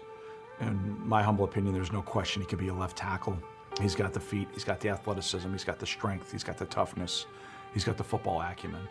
There'll be a lot leading into the draft about this measurement or that measurement, but I'll just tell anybody just to watch the tape, and it'll speak for itself. So as he gets over the hurdle of matriculating to the NFL and getting comfortable like everybody, I see a similar trajectory that we see in Rashawn Slater. An opportunity to be an instant impact player, an all-pro level player, a leader of an organization, and someone that'll be just an absolutely relentless positive teammate that'll make a huge difference from the minute he gets in the organization. Pat Fitzgerald, a couple months ago, just gushing about Peter Skoronski. Trevor Maddich is with us, presented by Houston Clinic Orthopedics, when experience matters. Trev, should I be worried at all that Peter Skoronski was a leader on that Northwestern team by all accounts, and everything that was going on that Northwestern team seemed to be run by the players, run by the leaders, and the Titans invested heavily in Skoronski, and we've already saw what happened with Isaiah Wilson when the guy is not completely there or not completely a great guy. Should I have reservations, and should I be curious about Skoronski's involvement in the Northwestern scandal? Yes. It is the nature of these allegations that concerns me. You can be great in most ways, but there are certain things that will paint you and should paint you. And, I mean, when you look at Joe Paterno, Penn State, when his defensive coordinator was found to have been abusing boys for many, many years, and it came out in the investigation that Joe Paterno probably knew at least something about it, but didn't do anything about it. You had all of his former players coming up talking about how great he was, what a great mentor, what a great leader, what a man of character, et cetera. But wait, there's a long string of young boys that were abused that didn't have to be if somebody would have stepped in and stopped. Jerry Sandusky, that defensive coordinator. And so that is a big part of Joe Paterno's legacy. When you talk about Peter Skoronski, I don't know that he's got bad character. I don't know that.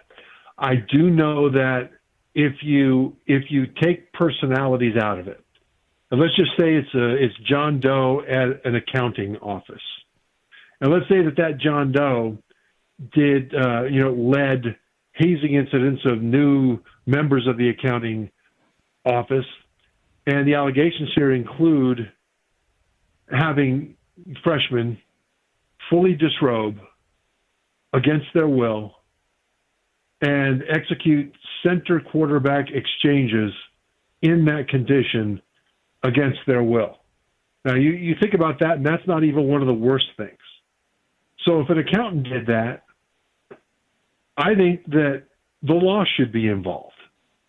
I think if a victim comes forward and makes an allegation and it is proven beyond a reasonable doubt, there should be prison time involved for the people that forced that to happen, especially when you get into some of the things that are worse. You talked about running, which people can look up if they want to look up it's all over the internet now what the definition of that is. I don't even want to say it. You might want to at some point, but if, to me, it's not just a matter of, okay, well, gee, hey, we shouldn't have done that. It's one of those things that a man should know is wrong. And I'll tell you this, I mean, a guy like Peter Skoronski, I would expect, if he knew about this, I would expect him to fight, literally punch people in the face to make him stop that kind of abuse. Should this be what happened, and there's no exaggeration here, that's what I would expect. But if he was involved with that, thinking that it was okay, being wrong about that, it doesn't change the effect it has on the alleged victims. They were still victimized in a massive way.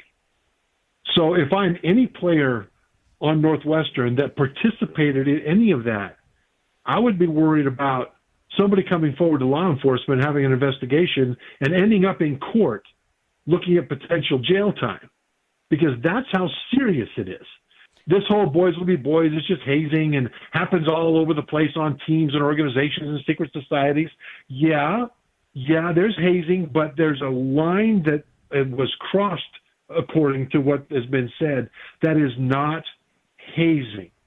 It is abuse, in my opinion, horrific abuse under the guise of hazing to try to make it seem okay. And if I'm Peter Skoronski or any other player, that went to Northwestern that participated in that as an upperclassman and forced freshmen to do some of those things and did some of those things to the freshmen, I wouldn't be worried about my reputation so much as I'd be worried about a knock on the door from the police wanting to ask me some questions. Trevor's with us. Here's my thing. I think that now there's been enough corroboration to know that it happened at Northwestern and that these are not allegations. It happened. And I think that it's pretty obvious everybody that was on the team, when 11 guys, Adam Rittenberg said, went to ESPN and have corroborated some form of the story, that they knew about it. So when it comes to Skoronski, I don't know how active he was in all of this, but I know that he probably was there, and I know it happened, and I know he probably knew about it, and he didn't stop it. And that bothers me, Trevor. Yeah, and I'm referring not to hazing in general. I'm against it. The worst hazing I personally ever experienced was when I got into the NFL my rookie year. They made all the rookies stand up when we were eating meals and sing their fight song from their school, right? Okay, whatever. You know, I never had things. But you talk to anybody who's ever rushed a fraternity or a sorority or some kind of a club like that, and they'll tell you stories of hazing that's really pretty harsh. It's when it crosses into the sexual nature that I draw a hard red line. And that's what I'm referring to. I'm not saying if Skoronski or anybody else, because I don't know who was involved in what, under what circumstances. I am not pointing a finger right now. But I am saying is that if anybody associated with Northwestern football crossed that line from hazing that may have been inappropriate hazing to what I consider to be criminal activity of a sexual nature, that's what I am referring to as we're talking about this. And I need more information to know exactly what's going on because, again, there are other players that have come out, Jared, and said that this is exaggerated. Okay, so let's find out more information. Let's find out what the truth really is because I want to know if I need to feel the way I feel right now long term. Right now, it's okay, what if, but I want to know if this is the way I'm going to need to feel about it. And I don't yet know because there are also allegations of exaggeration. Trevor Matich is with us here on the program. Do you think Pat Fitzgerald gets another shot? Hard to imagine that he would, not in the near future anyway. You know, you might do that for a coach that, that's a great winning coach and all that stuff. He, made some mistakes. I mean, guess Hugh Freeze is back coaching in the SEC at Auburn now after a bunch of problems he had at Ole Miss, right? But Art Briles is not back in coaching, is he? The guy at Baylor, whose players got out of control and committed a bunch of sexual offenses and were convicted. And so the problem here is it goes beyond what I'm talking about when it comes to let's confirm certain things on the fringes of this.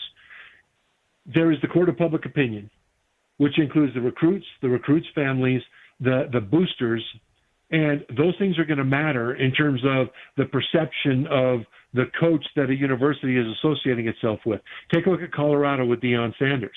I mean, they're bringing in tons of money because, boosters and donors want to be associated with Deion Sanders. Mm-hmm. Well, who's going to want to be associated with Pat Fitzgerald right now unless he is completely vindicated? I mean, it would be really hard for a university to bring him in that kind of a capacity until he's cleared of that, because otherwise they are painted with the same brush that he is. And so, a lot of information needs to come out from a criminal standpoint, but from a court of public opinion, things are looking pretty muddy. Trevor, last one for you. Do you think that this is, as far as college football is concerned, kind of the new, kind of the future now of people who play the ignorance game? Because Urban Meyer did it and Rick Pitino did it. And, these wouldn't be the first guys that have played ignorant. Oh, I didn't know. Or do you think that this is just a case-by-case basis and just Northwestern decided, okay, ignorance isn't good enough for him to keep his job? Well, ignorance can, depending on the situation, be good enough depending on the standard of the standard. I mean, if it's beyond a reasonable doubt, then you got to prove that they weren't ignorant. But if it's preponderance of the evidence, then you don't. But the Urban Meyer thing, we can talk about that another day. That is an example that Urban Meyer at Ohio State did some things that were wrong. He mishandled the situation with his former assistant coach who had physically battered his wife. But there are a lot of things that happened in that situation that weren't made public, or at least were overshadowed by what most people think. That, you got to look at Urban Meyer a little differently than I think most people do. So more information needs to come out. Ignorance in this day and age especially is not an excuse, because of the nature of the sensitivity of certain things, the nature of the way athletes are today in terms of the emotional quotient that they bring to the table, and because of social media and camera phones and all the rest of it. Pleading ignorance is really hard to do, and you better have good proof. Trevor Maddich, as always, joining us on a Tuesday, presented by Houston Clinic Orthopedics, where experience matters. Trev, thank you. We'll talk next week. Thanks, Jared. Yep, Trevor Maddich on the program, as always. I have a reaction to what he said, and I'm a little surprised. We'll get to that next. Stillman and Company, 102.5, 106.3 The Game. It's been an offseason of change for the Nashville Predators. Still going to be a relatively young roster. Johansson's gone, Duchesne's gone. The Nashville Predators are interested, potentially, in a Brett Pesce. They did trade Ekholm, Granlund, Tanner Jeannot. What's next for Smashville's team? They want to get younger. They're going to have to move a piece. We have you covered with every move on your home for Smashville. 102.5 and 106.3 The Game and the Game Nashville app. ElectronicExpress.com. We make it happen.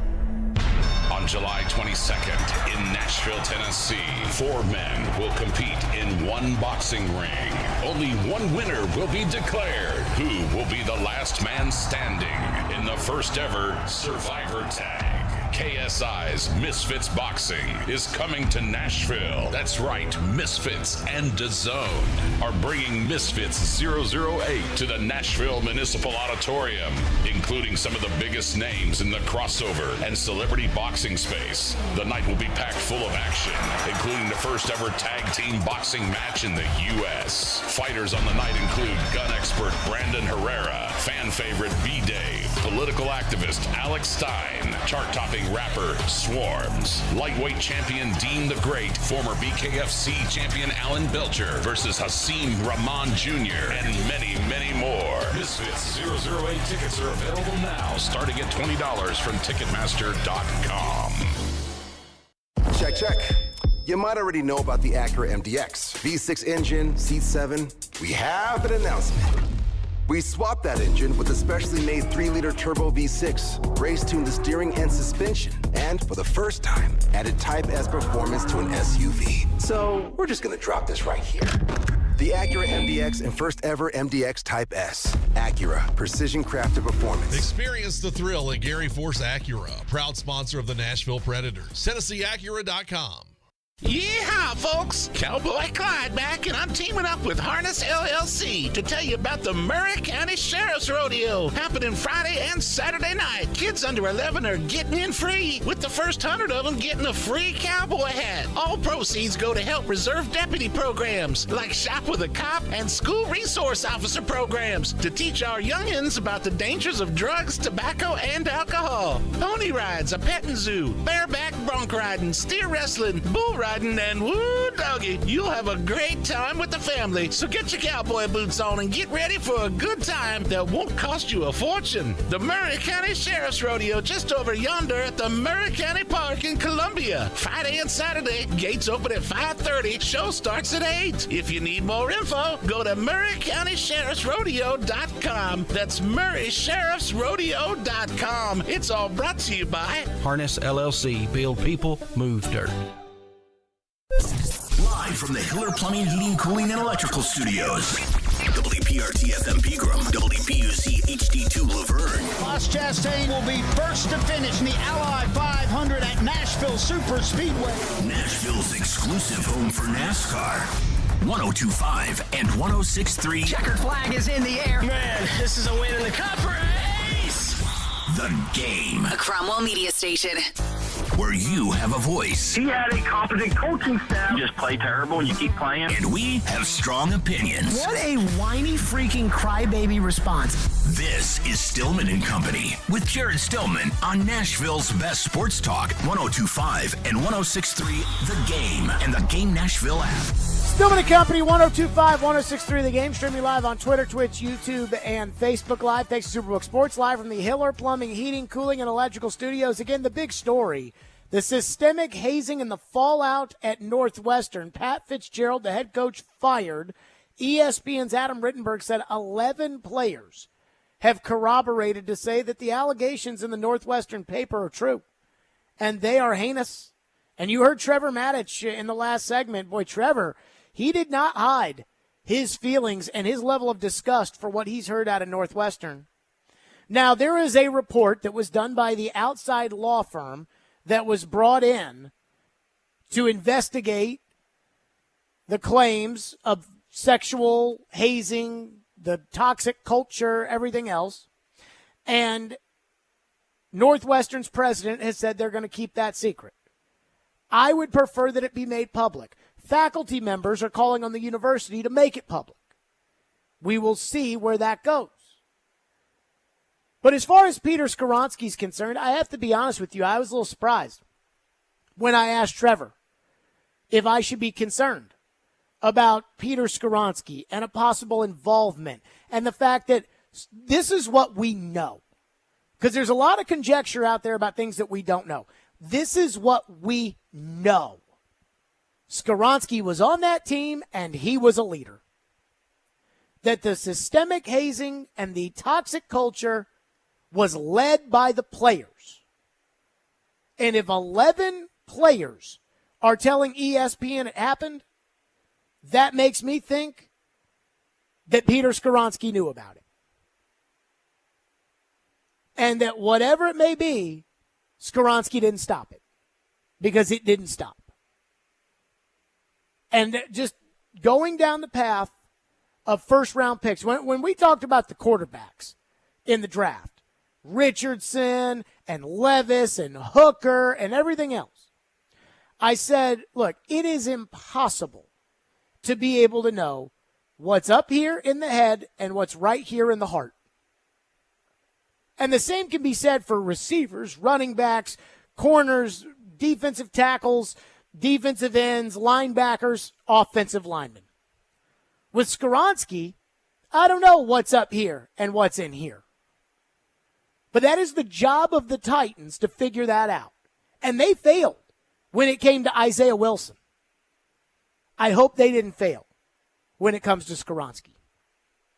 Everything that I've heard about Peter Skoronski was relentless competitor, great teammate, good leader. But if the leadership at Northwestern leads to this scandal, then there are questions that got to be answered. Now, before I pass judgment at all about Skoronski or did the Titans screw this up or anything of that magnitude, before I do any of that, I'm going to want to hear what he has to say at training camp. And I think he deserves a fair shake. But I'm just here to worry about Titan football, that's not going to fly. I'm just telling you that right now. That is not going to fly. Pleading the fifth. And I also fear that if that report becomes public, that Peter Skoronski's name might be a part of that. And so I was, I guess, a little surprised when I asked Trevor, hey, should I be worried about this? And Trevor said, yes. That was when I got worried. That was what bothered me. Because, we talked about this a little bit earlier today, and I just saw your texts came in and your calls.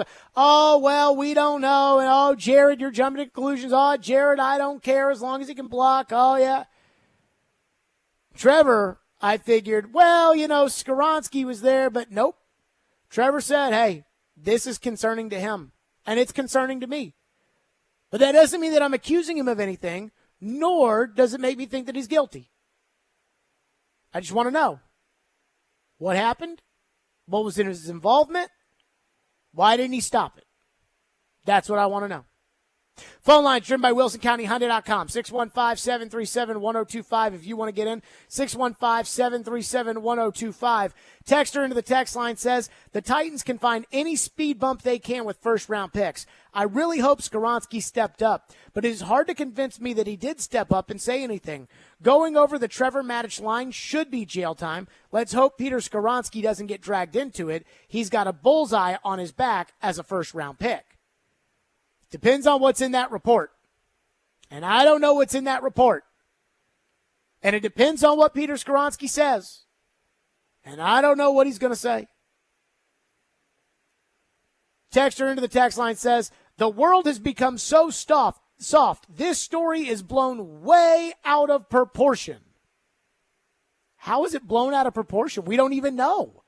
All we know is what's alleged in the Northwestern paper, which is bad.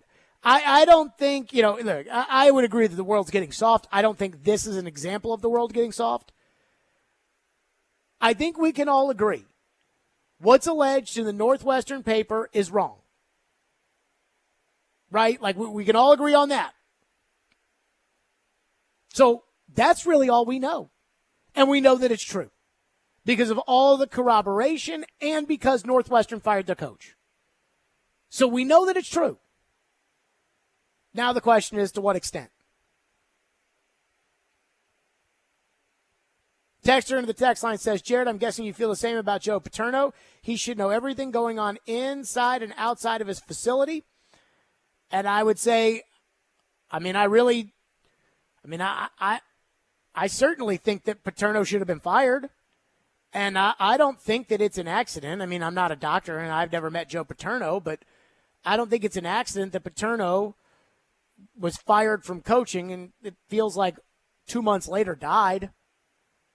I mean, I just think he couldn't live with the shame of what had happened. And I do think Paterno should have known. But that whole situation was so screwed up. I mean, there were so many other little layers to that, of guys knowing and covering it up and things like that. Texter says, what's the plan when Peter Skoronski pleads the fifth? We'll see when it happens. I do not know. Depends on what he says. Texter in the text line says, alleged and hearsay, unless there is actual proof, jail time is a far cry from what this will result in. I'm really not worried about this having any sort of football ramifications on Skoronski.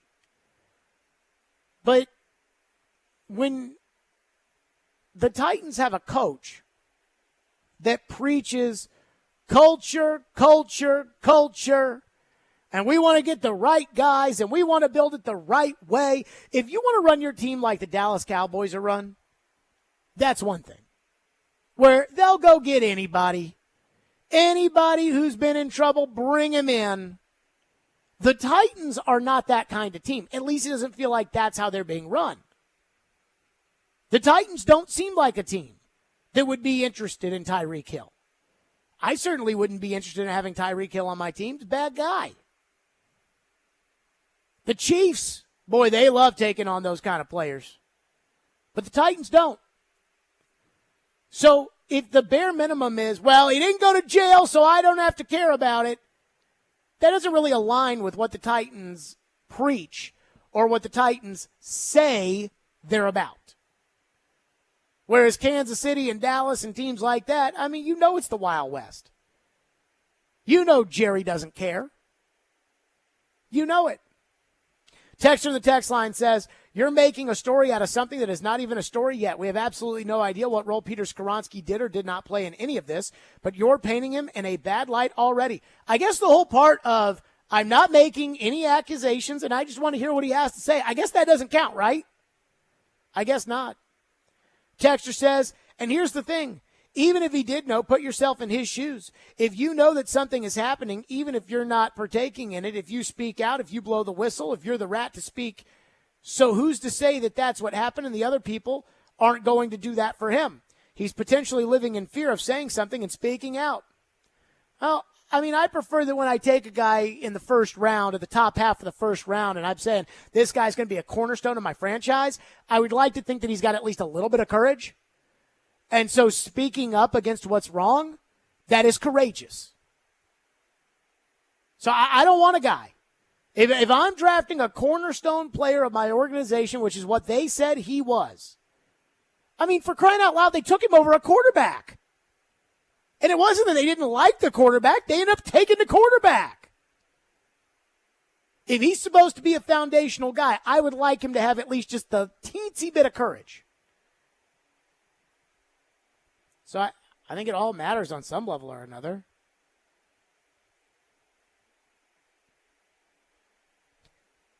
Texter says the fan base was fine with Simmons and with Taylor Lewan until he's actually linked to it. He's still a better person than they are. I mean, Simmons had to answer for what happened. And what happened to him was in high school. And Simmons has had to overcome that. But at least he addressed it. We'll see what Skoronski has to say. That's why I've said I don't have any opinion on Skoronski until he talks about it. Then I'll have an opinion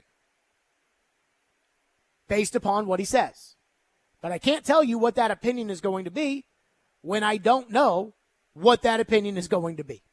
615-737-1025 is our phone number, 615-737-1025. I see a bunch of your texts and calls. We'll get to that. I do have to criticize another Titans rookie, although I think this will be a little bit lighter of a note. We'll do that next. 615-737-1025, Stillman and Company, 102.5-106.3 The Game.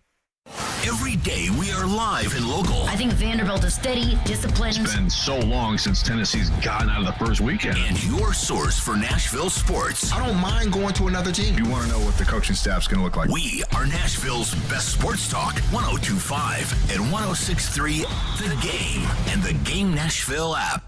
Sometimes you want a sure return on your investment. That's where CDs come into play. At F&M Bank, they've been providing smart choices to customers for over a century, including CDs that are a great way to save. You make a deposit and collect the earnings on your terms. Great rates, predictable results, and backed by the Federal Deposit Insurance Company. That's smart banking. Life is complicated. Banking shouldn't be. So go see them at one of their 20 locations across Middle Tennessee and Southern Kentucky or online at myfmbank.com. F&M Bank. Banking made easy on purpose. Member FDIC. 20 years ago, when Genesis Diamonds came to Nashville, this was one of the most expensive cities in America for diamond jewelry. Our radical approach and no middleman pricing changed that forever. And now we're doing it again, this time with lab-grown diamonds. We were shocked to find out what the other mall stores and the other big radio advertisers were charging. They sell their platinum 4-carat VS2 lab-grown earrings for $15,720. We sell them for $6,900. Their 3.08 carat lab-grown round diamond with G-Color VS2 clarity is $10,045. We sell it for $5,900. Looks like they might be going back to the old ways.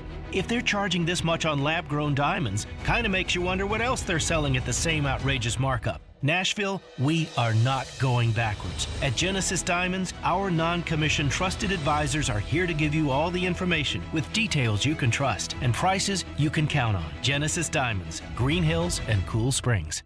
312 Pizza Company is your spot for the best Chicago-style eats right here in Nashville. From thin crust pizza to deep dish pizza to Italian beef sandwiches and Chicago dogs. Doesn't get much better than that. Until now. 312 Pizza Company is now serving up their award-winning pizza by the slice. All day, every day. Don't have time to wait for a full pie? No problem. Get a slice instead. Order a full pie but want a little more? Add another slice. Do it. Honestly, just go get a slice. 312 Pizza Company. Nashville's authentic Chicago pizzeria. Go get a slice. If you're hiring, it can feel like you're trying to find a needle in a haystack. You can hope the right person comes along, or you can just use ZipRecruiter. And now you can try it for free at ZipRecruiter.com/radio. In fact, ZipRecruiter has helped a lot of business owners find their needle in a haystack, like Marco, president of operations at Telly Tires and Auto Centers. Because Telly Tires has grown a lot in the last few years, Marco needed to hire everyone from a receptionist to a store manager to a head mechanic. ZipRecruiter helps me find all the right people, even the most difficult jobs to fill. ZipRecruiter helps me keep my business running. Take it from Marco and millions of other businesses who've used ZipRecruiter. ZipRecruiter can help you find the needle in the haystack.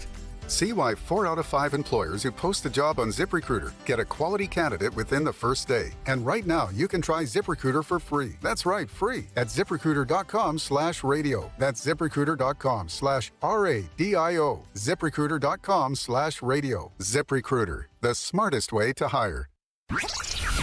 Anyone want to tell me what happened? Did you miss any of today's show? It's okay. It's fine. Don't worry. Subscribe to the Stillman and Company podcast on Apple, Spotify, and other podcast platforms, or by going to thegamenashville.com. All right, I'll give it a shot. You're listening to Stillman and Company on 102.5 and 106.3 The Game and the Game Nashville app.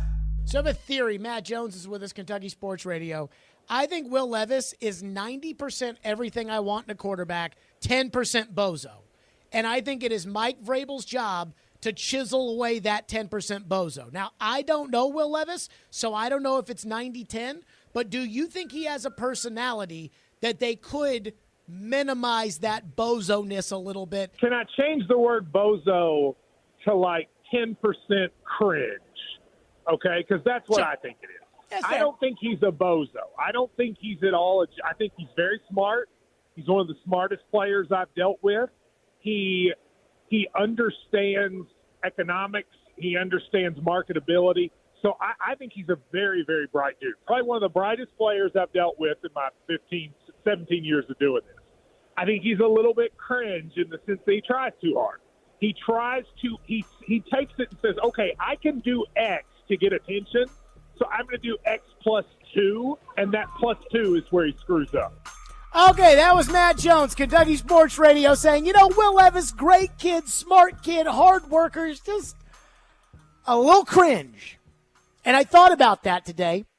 I thought about that when I saw his Instagram yesterday, and there was a video of him working out on the football field. Now, remember, I told you all that I decided to follow Will Levis on Instagram because I wanted to see over this 5-week break, was it going to be chugging beers with the boys, or was it going to be let's get to work and focus on football?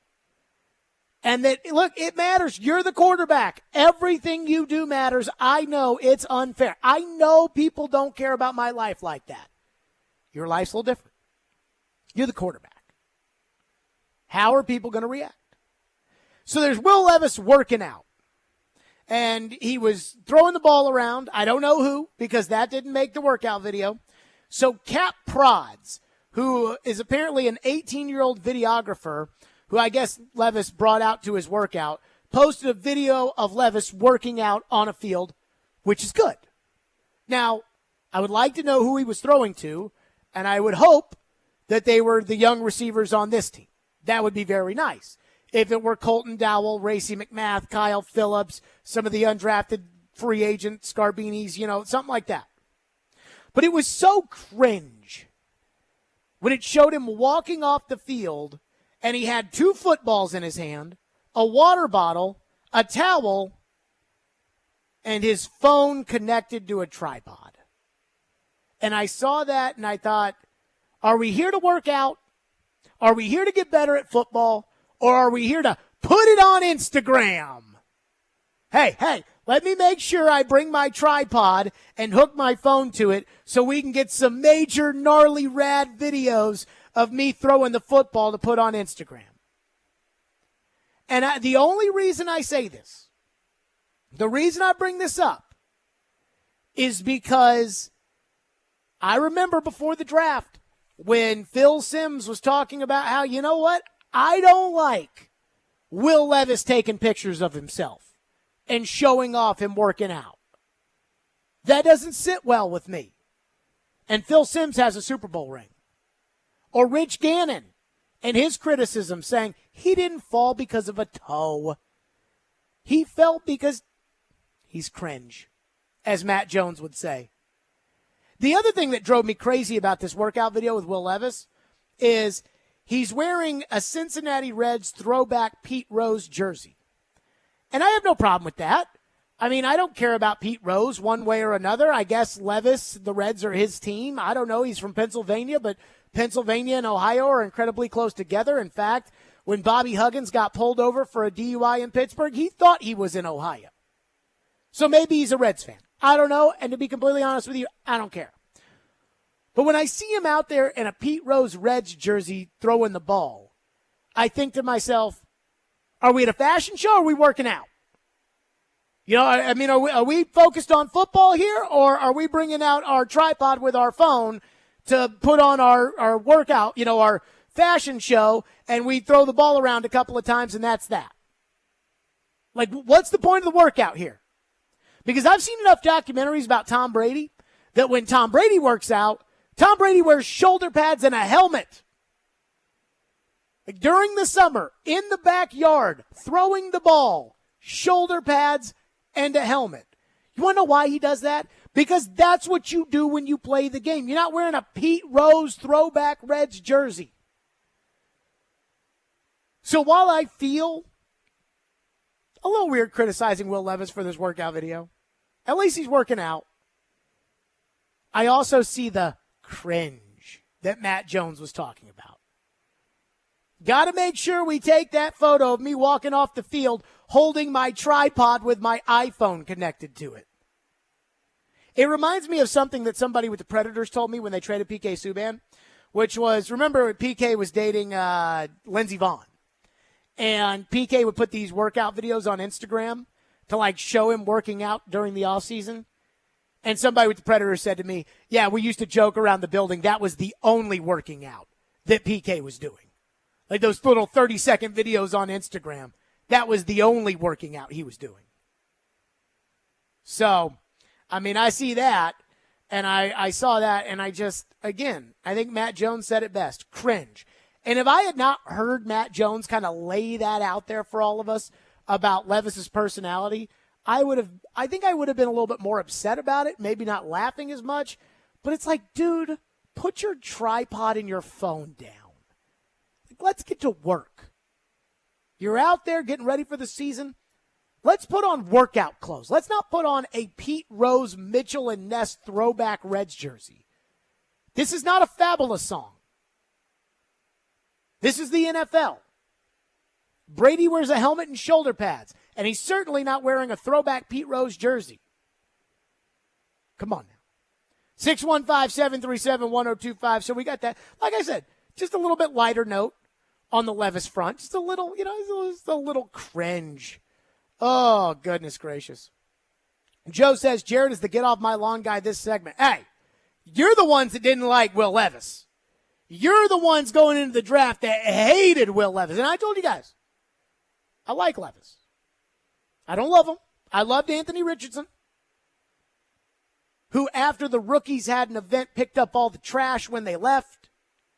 I loved Anthony Richardson, but I liked Levis. And you all, oh no, he sucks and he's terrible against Tennessee and he's, and now it's like, oh, Jared's out here criticizing Will Levis because of all the things that you didn't like about him. Like, I just wish Will Levis would just, cut the bull crap out. Like, I'm almost doing this as kind of a sense with Will Levis to be like, hey, dude, I'm criticizing you of this now so that you learn. So that you know not to continue to do this stuff. So that when you work out, wear normal workout stuff. And then when you're really, really, really, really good, you can do whatever you want. Patrick Mahomes, apparently, I saw this on Twitter yesterday. This might be fake, I don't know. But Patrick Mahomes apparently is building, like, his estate.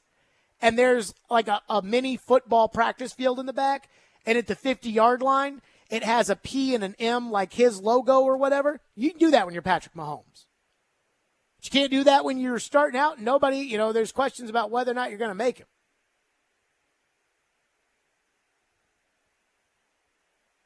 Texter to the text line says there's no reason for Derrick Henry to work out without his shirt on and then also post a video about his workout. Good grief, he's in his early 20s, cut him some slack. Man, he's the quarterback. This kind of stuff that I'm talking about right now, the cringe stuff that Matt Jones brought up, that's why he fell in the draft. That's why he fell. So you can't tell me it doesn't matter when it's already affected him. And just so you know, one, Derrick Henry doesn't carry his camera around everywhere.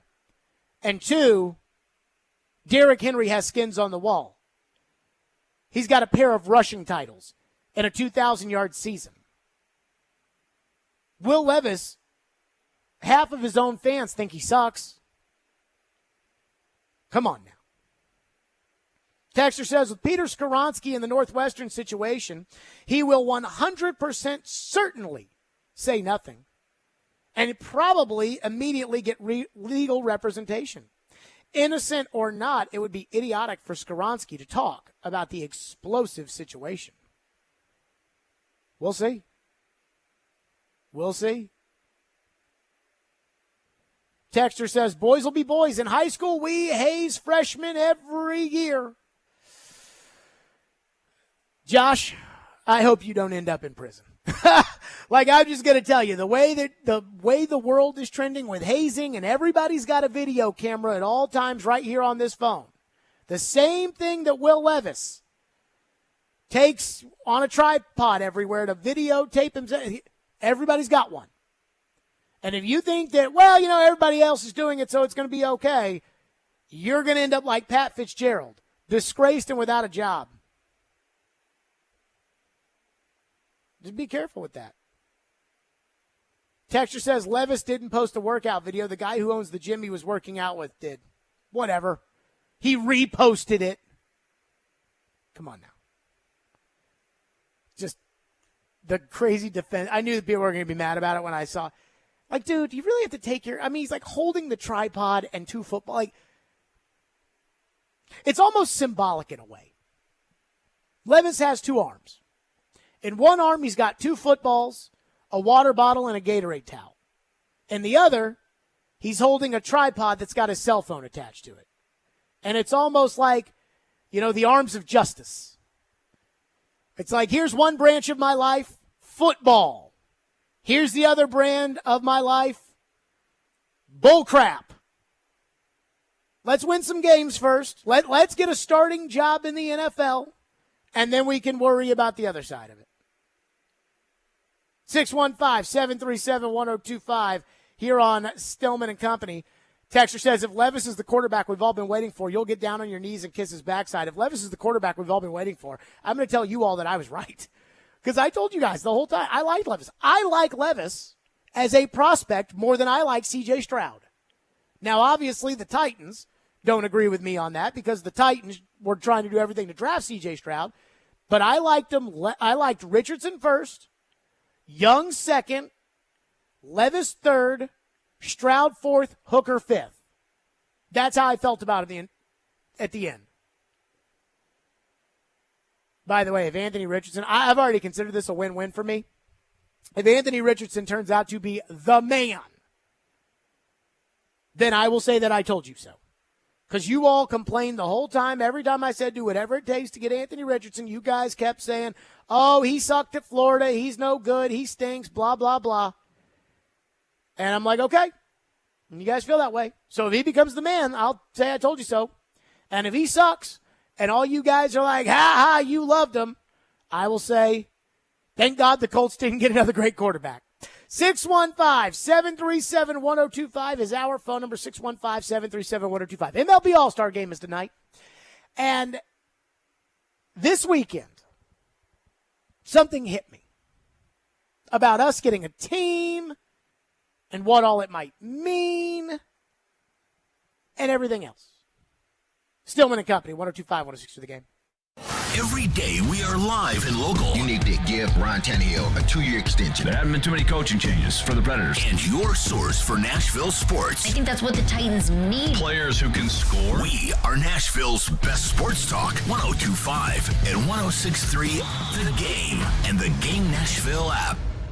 Houston Clinic Orthopedics at TriStar Summit offers world-class orthopedic care. The doctors at their Hermitage location specialize in general orthopedics, sports medicine, and hip and knee pain and injuries. Get back to enjoying life sooner. Schedule your appointment online at tn.houston.com. Conveniently located in the TriStar Summit Medical Center in Hermitage, right off I-40. When experience matters, trust Houston Clinic Orthopedics. Park. Park. That's where my summer happens. It's where my family's come for generations for great times. It's where amusement rides and water park slides are just my size. It's where my friends and I have a blast on the big thrill rides. It's where we can do all the attractions and not spend time in long lines. Enjoy classic amusement rides for the whole family. Plus Splash Lagoon Water Park with slides from mild to wild. Right now, save $10 off general admission with Wendy's coupon or online promo code. Visit beachbend.com. Tuning into the baseball game, monitoring the incoming storm, catching your favorite talk show. These are just a few of the reasons more than 80 million Americans depend on AM radio each month. And did you know AM radio is the backbone of the emergency alert system, keeping us safe in dangerous times? It's reliable, free, and public safety depends on it. Text AM to 52886 and tell Congress we need AM radio in cars. This message furnished by the National Association of Broadcasters. Hey, it's Jared. Want to tell you about Hiller Plumbing, Heating, Cooling, and Electrical. Hiller is keeping you chillin' all summer with special deals to keep you relaxed and happy this summer. Tackle those necessary home system replacements this month to take advantage of these special deals. When you purchase a select new HVAC system, you'll get 2 Yeti Trailhead camping chairs, a Yeti Panga 28L waterproof backpack, a Yeti Tundra 75, and 2 Yeti tumblers for free. And get special freebies on Yeti products with every new whole home generator or tankless water heater purchase. That's Hiller Plumbing, Heating, Cooling, and Electrical. Prescriptions require an online consultation with a healthcare provider who will determine if appropriate. Restrictions apply. See website for details and important safety information. Subscription required. Price varies based on product and subscription plan. Hey guys, did you know there's a generic form of Viagra that works just the same, but is 95% cheaper? And you can get it online? Just go to 4hims.com/joy. Through Hims, you'll get a free medical consultation, discreet shipping if prescribed, a 100% online process, and trusted generic alternatives to the name brands at up to 95% off. That's right, get generic for Viagra, the same active ingredient as brand name Viagra, but for 95% less. It's the same medication, still prescribed by a licensed medical provider, but with zero copay, no expensive appointments, and no awkward face-to-face conversations. To start your free online visit, you need to go to this exclusive address, 4hims.com/joy. That's 4hims.com/joy for your free online visit. FORHIMS.com/JOY. 94.9 The Fan is your home for Hit City. Your Nashville Sounds return from the All-Star break Friday at Louisville. Swing and a miss, strike 3, Sounds win. Pregame at 6 o'clock. On your home of Nashville Sounds baseball. 94.9 The Fan and the Fan app. Hey, it's ESPN NFL analyst Tim Hasselbeck on Nashville's best sports talk, ESPN 102.5 The Game. And look at the guest we have. Future Hall of Famer himself. Oh, Ronald Acuna Jr. Pedro, could you have a bigger first half than this young man had? Que si tú puedes tener una mejor primera mitad que la que has tenido hasta ahora. Bueno, te podría decir que sí, de verdad saludable. Yo creo que con salud todo se puede, ¿me entiendes? Jugando el juego que hemos venido jugando, yo creo que sí.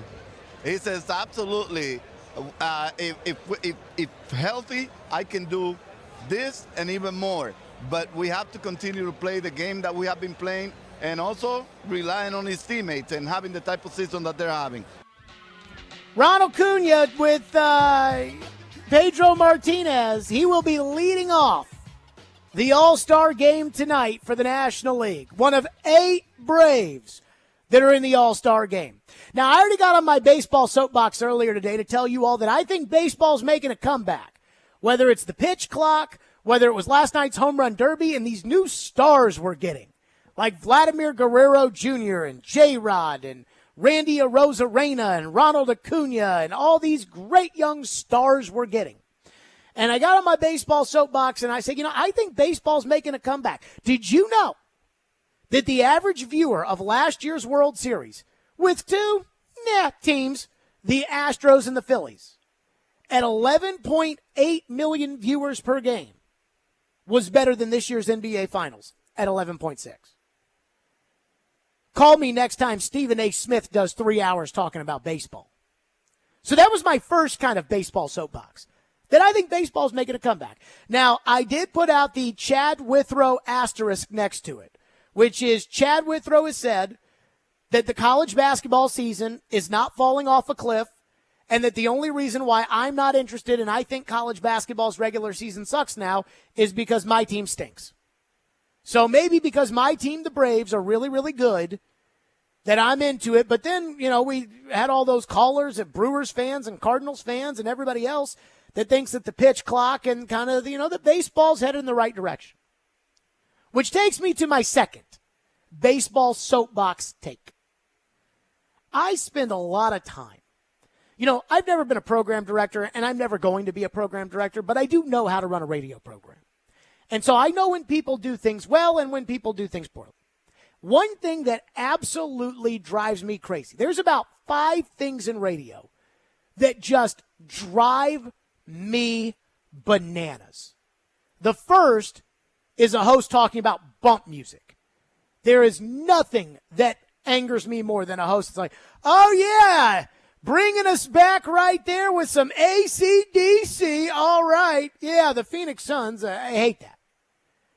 But one of the things I absolutely hate is when people talk about what they care about and not what the audience cares about. It drives me nuts. It's like, we work for you, not the other way around. You don't work to hear what I care about. We work for you.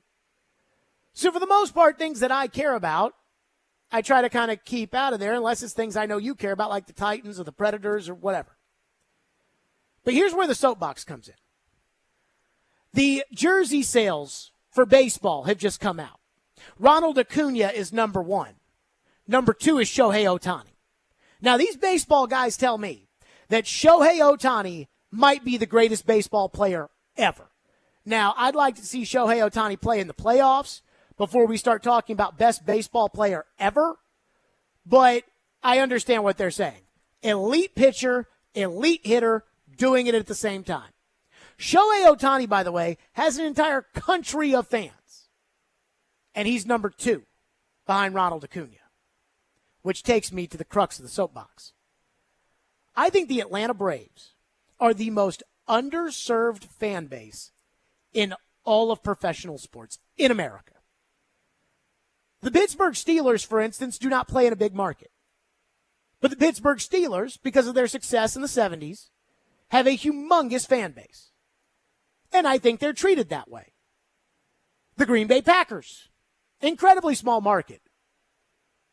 Tons of success in the 60s, the 90s, the 2000s, and they're treated like it. Dallas Cowboys. Dallas is not the biggest market in America. But because the Cowboys are the most popular team, they're treated like it. And yet, when it comes to the Atlanta Braves, I was in Tampa this weekend, and they sold out every game. A building that they cannot sell. They don't even open up the top deck in Tampa. Sold out every game. Tickets were expensive this weekend. Why? Because it's the Braves. There were 80 to 85% of the fans there were Braves fans. When the Braves made it to the World Series in 2021, the ticket price to get into the building was in the $1,500 to $2,000 range. In Houston, for games 1 and 2 and 6 and 7, it was like $400 for good seats. What happened was, in the 90s, 3 things came together all at one time. The proliferation of cable television into American households, TBS airing the Atlanta Braves, and the Atlanta Braves being really, really, really good. And so those 3 things all combined at one time. And now, because of that, they have a huge fan base. And yet, they never get talked about.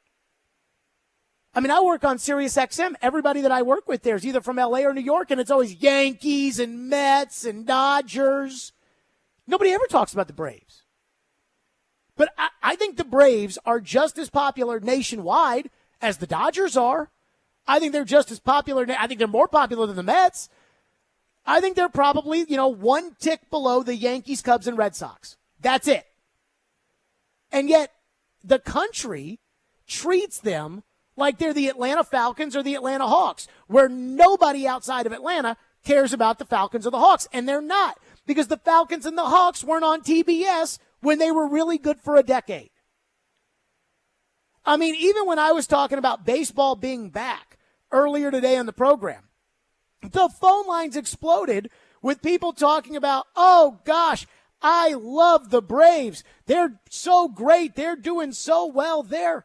And yet, I just don't hear a lot of talk about, I never flip on ESPN and hear them talking about the Braves. I never hear.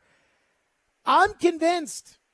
Now, I don't think I could do like segments on the Braves during the playoffs and say, okay, who's watching the Braves tonight when the Titans are playing football or Tennessee's about to play Alabama or something like that. Nor would I ever do that. But it's like Ian and I were talking about maybe a month ago. There's definitely more Braves fans here than there are Grizzlies fans. Somebody told me, Bally Sports is going under because they're paying the baseball teams too much and they're not getting enough back in return. And somebody told me that the Bally Sports here, that has the Predators, the Grizzlies, the Hawks, the Braves, that they're making a killing. That Bally Sports channel is making a fortune. And I'll tell you why. Because the Atlanta Braves own the entire South. And so they're getting cable subscribers, North Carolina, South Carolina, Tennessee, Georgia, Florida, Alabama. They're getting the entire South where the TV subscribers. None of those people are interested in the Atlanta Hawks or the Grizzlies or anything like that. So for years, it used to drive me crazy that the Braves were run like a small market team. I'm like, Atlanta is not a small market, and the Braves are a popular team. They may not be as popular as the Yankees, but they're popular.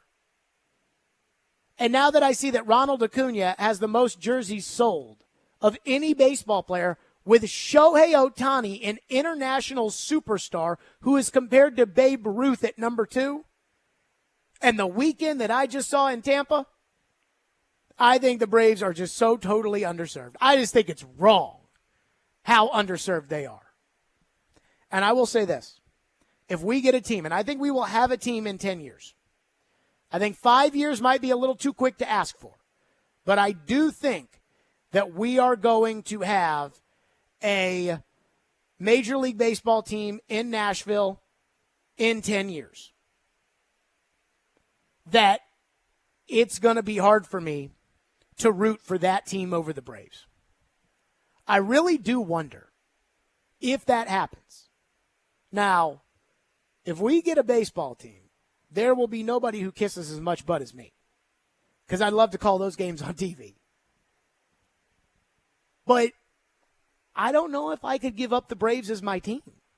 Hopefully they'd be an American League team so I could root for both of them. But I don't know. 6 o'clock on a Tuesday night.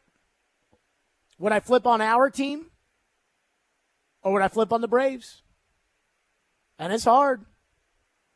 It's hard for me to tell you that I could see myself, and I thought about this weekend when I was in Tampa watching the games. And I really thought, Texter says, I only wish YouTube TV carried Bally Sports. Boy, you and me both, brother. Now, I've kind of figured my way around that.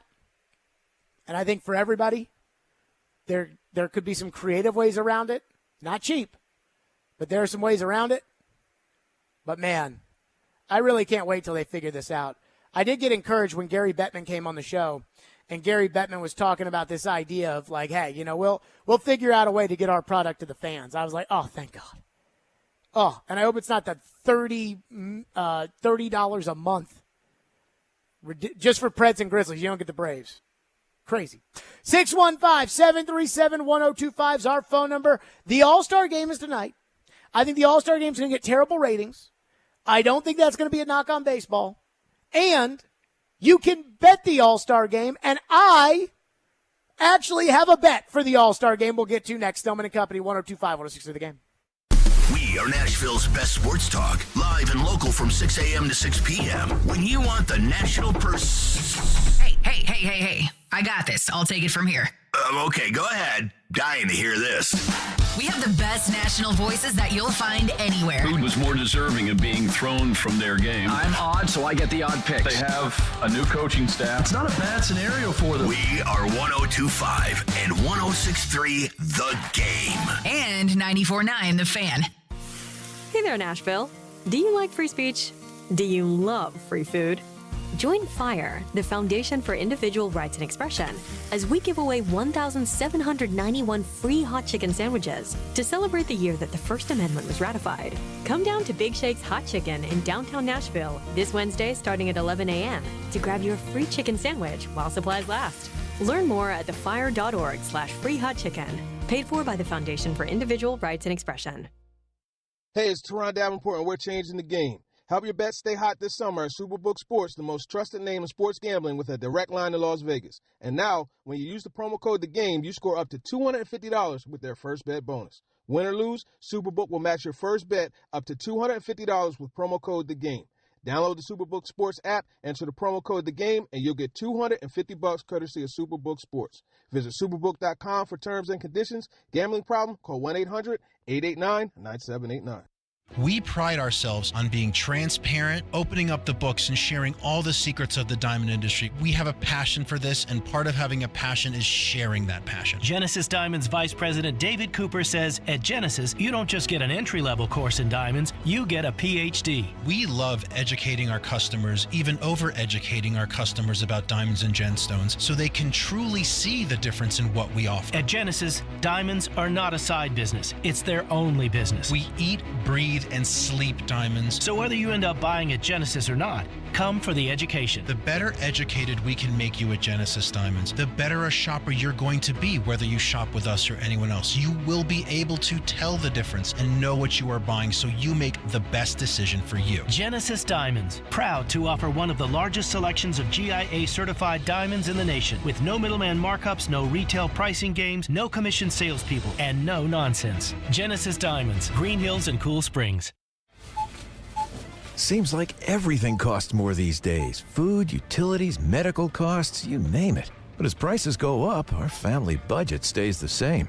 Fortunately, with Farm Bureau Health Plan's Core Choice coverage, we can save $3,600 a year compared to the leading competitor. And we've got better coverage with a lower premium, lower deductible, free telehealth visits, and access to one of the largest networks available. Start saving today at FBHP.com or visit your local Farm Bureau office.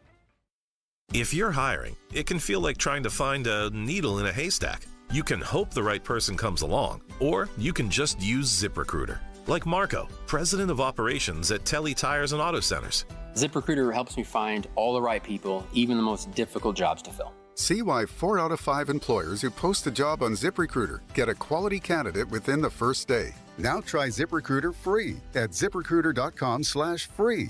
ZipRecruiter.com/FREE. Nashville's radio version of The Odd Couple. You would trade for the third pick? Yeah, I don't know that I would do that. Robbie Stanley and Joe Rexrode are Robbie and Rexrode. I'm here for the discussion. I'm not. It's a good one. It's absurd. Robbie and Rexrode. Mornings from 6 to 9. Win the games. When they get in the playoff, they'll have a chance to. Presented by TJ Anderson Homes of Benchmark Realty on 102.5 and 106.3 The Game and the Game Nashville app. Strong opinions and a strong personality on your drive home. This is Stillman and Company on 102.5 and 106.3 The Game and the Game Nashville app. I'm excited about the All-Star game today. It's just something sports to have on the TV. We've got a virtual pick'em game, first pitch from Seattle, 8 Eastern at T-Mobile Park. This one on Fox. I thought that was interesting. They split between ESPN yesterday, Fox today. But for perspective, there are 33 first-time All-Stars on the field today. That is only 3 fewer first-timers than the very first All-Star game ever back in 1933. So a lot of bright, young, new faces out there, which is kind of cool versus just getting the same guys year in and year out. -110 each side on the money line here. The American League has won the last 9 All-Star games, so we'll see if the NL can break the streak. I kind of like them and their lineup. A lot of power there. The total in the game today, 7.5. Even money to the under, -20 over. Our guy, Greg Hoops Peterson, you know, he delves into everything as well, in addition to the hoops name he has there with basketball. He was talking about he liked the NL and potentially the over, while unders have trended in the All-Star game recently. 4 of the last 5 games have had 7 runs or fewer. 10 of the last 14, same thing, 7 runs or fewer. But because of the batting lineups that we have in this spot and a number of the star pitchers either being injured or just not playing here, Shohei Ohtani being one of them, that he's going to hit, but he's not going to pitch in this game, that potentially we could get an over. So I don't have any play in the game, though, tonight. Just excited to watch it. Stormy talking about, hey, here's all the different bets. It's basically a pick-em money line either way for the AL and the NL. I want to start on the TV rating. First off, I watched the All-Star game last year. It was a just trudge to watch. And afterwards, the ratings came out, and I think it was like, I don't know for sure, but I want to say it was like an all-time low rating for the All-Star game. And I remember reading how crazy it was that Fox had run out of commercials to sell, that they could not find enough inventory to sell commercials for the All-Star game. Everyone was trying to buy into the All-Star game, and the ratings were bad. So here's what I'm going to say tomorrow when they tell you, oh, the All-Star game was lousy and the ratings were so bad and everything. What I will say is that's just kind of where we've gone with All-Star games. The Pro Bowl ceases to exist anymore. They have the Pro Bowl Skills Challenge, which is stupid. The NBA All-Star Game, I mean, we are not that far removed from Dwayne Wade breaking Kobe Bryant's nose in an All-Star game, from the days of Michael Jordan going up against the Western Conference All-Stars, and it like him and Kobe Bryant, a young Kobe, going at one another in the All-Star game. Those days are gone. The days of Pete Rose running over Ray Fosse in an All-Star game, they're over. And I don't exactly know what it is, but it just feels like playing for pride doesn't matter to anybody anymore. Whereas then there was, American League pride and National League pride, and playing for pride meant something. And I'm not criticizing people for that. I just think that where we stand now, NBA players look at it like, why would I play defense in this game? Major League Baseball players are like, why would I go out there and take every at-bat so serious when I could just try to hit the ball 800 feet since everybody's watching anyways? So it's lost some of its luster. That's okay. I think maybe interleague play's probably done some of that because, again, it used to be National League versus American League, and there was like this, superiority complex, and now that's totally gone. I mean, who knows in National League, American League? It doesn't matter anymore. So I think that's probably part of it. It's going to get a low TV rating. That doesn't mean the baseball's less popular. I just saw Rob Manfred had a press conference, and I think Rob Manfred is a total boob when it comes to making decisions. In fact, I mean, look at the pants those players are going to be wearing tonight. It's just ridiculous. But he says that the median age of ticket buyers in baseball is 3 years younger, and I think that's a big deal. All right, the betting for the All-Star game. I almost would never do this. Bet on an All-Star game, bet on a preseason game, bet on spring training. I would almost never tell you to do this. But they flashed up on the screen today the American League lineup and the National League lineup. And it reminded me when I was a kid of the old days when the American League had Ken Griffey Jr., Derek Jeter, Alex Rodriguez, Edgar Martinez, Cal Ripken Jr., Frank Thomas, just all these great sluggers on one side, and the National League had Craig Biggio on the other. But it's reversed. The National League has star, Mookie Betts, Ronald Acuna, Freddie Freeman, just Hall of Famers. The American League doesn't have as much as that. So I take the National League on the money line. I think the National League is going to win tonight. I think the National League is going to win big. So if you got to bet the All-Star game, bet the National League on the money line. That's going to do it for us. Stillman & Company, we are out of here. We have the All-Star game right here, 102.5, 106.3 The Game, and we'll see you all tomorrow at 2. D-Hop Watch continues. Titans and Patriots have made offers. He's kind of holding out, looking around. Could the Titans add the talented wide receiver? They need help at the receiver position. With speed that can catch the football. How much better can he make the two-tone blue? Titans have a better chance of being in the postseason. D-Hop. D-Hop. D-Hop. D-Hop. D-Hop. D-Hop. D-Hop. D-Hop Watch continues. Titans on 3, 1, 2, 3. Talking Titans. Keep it locked.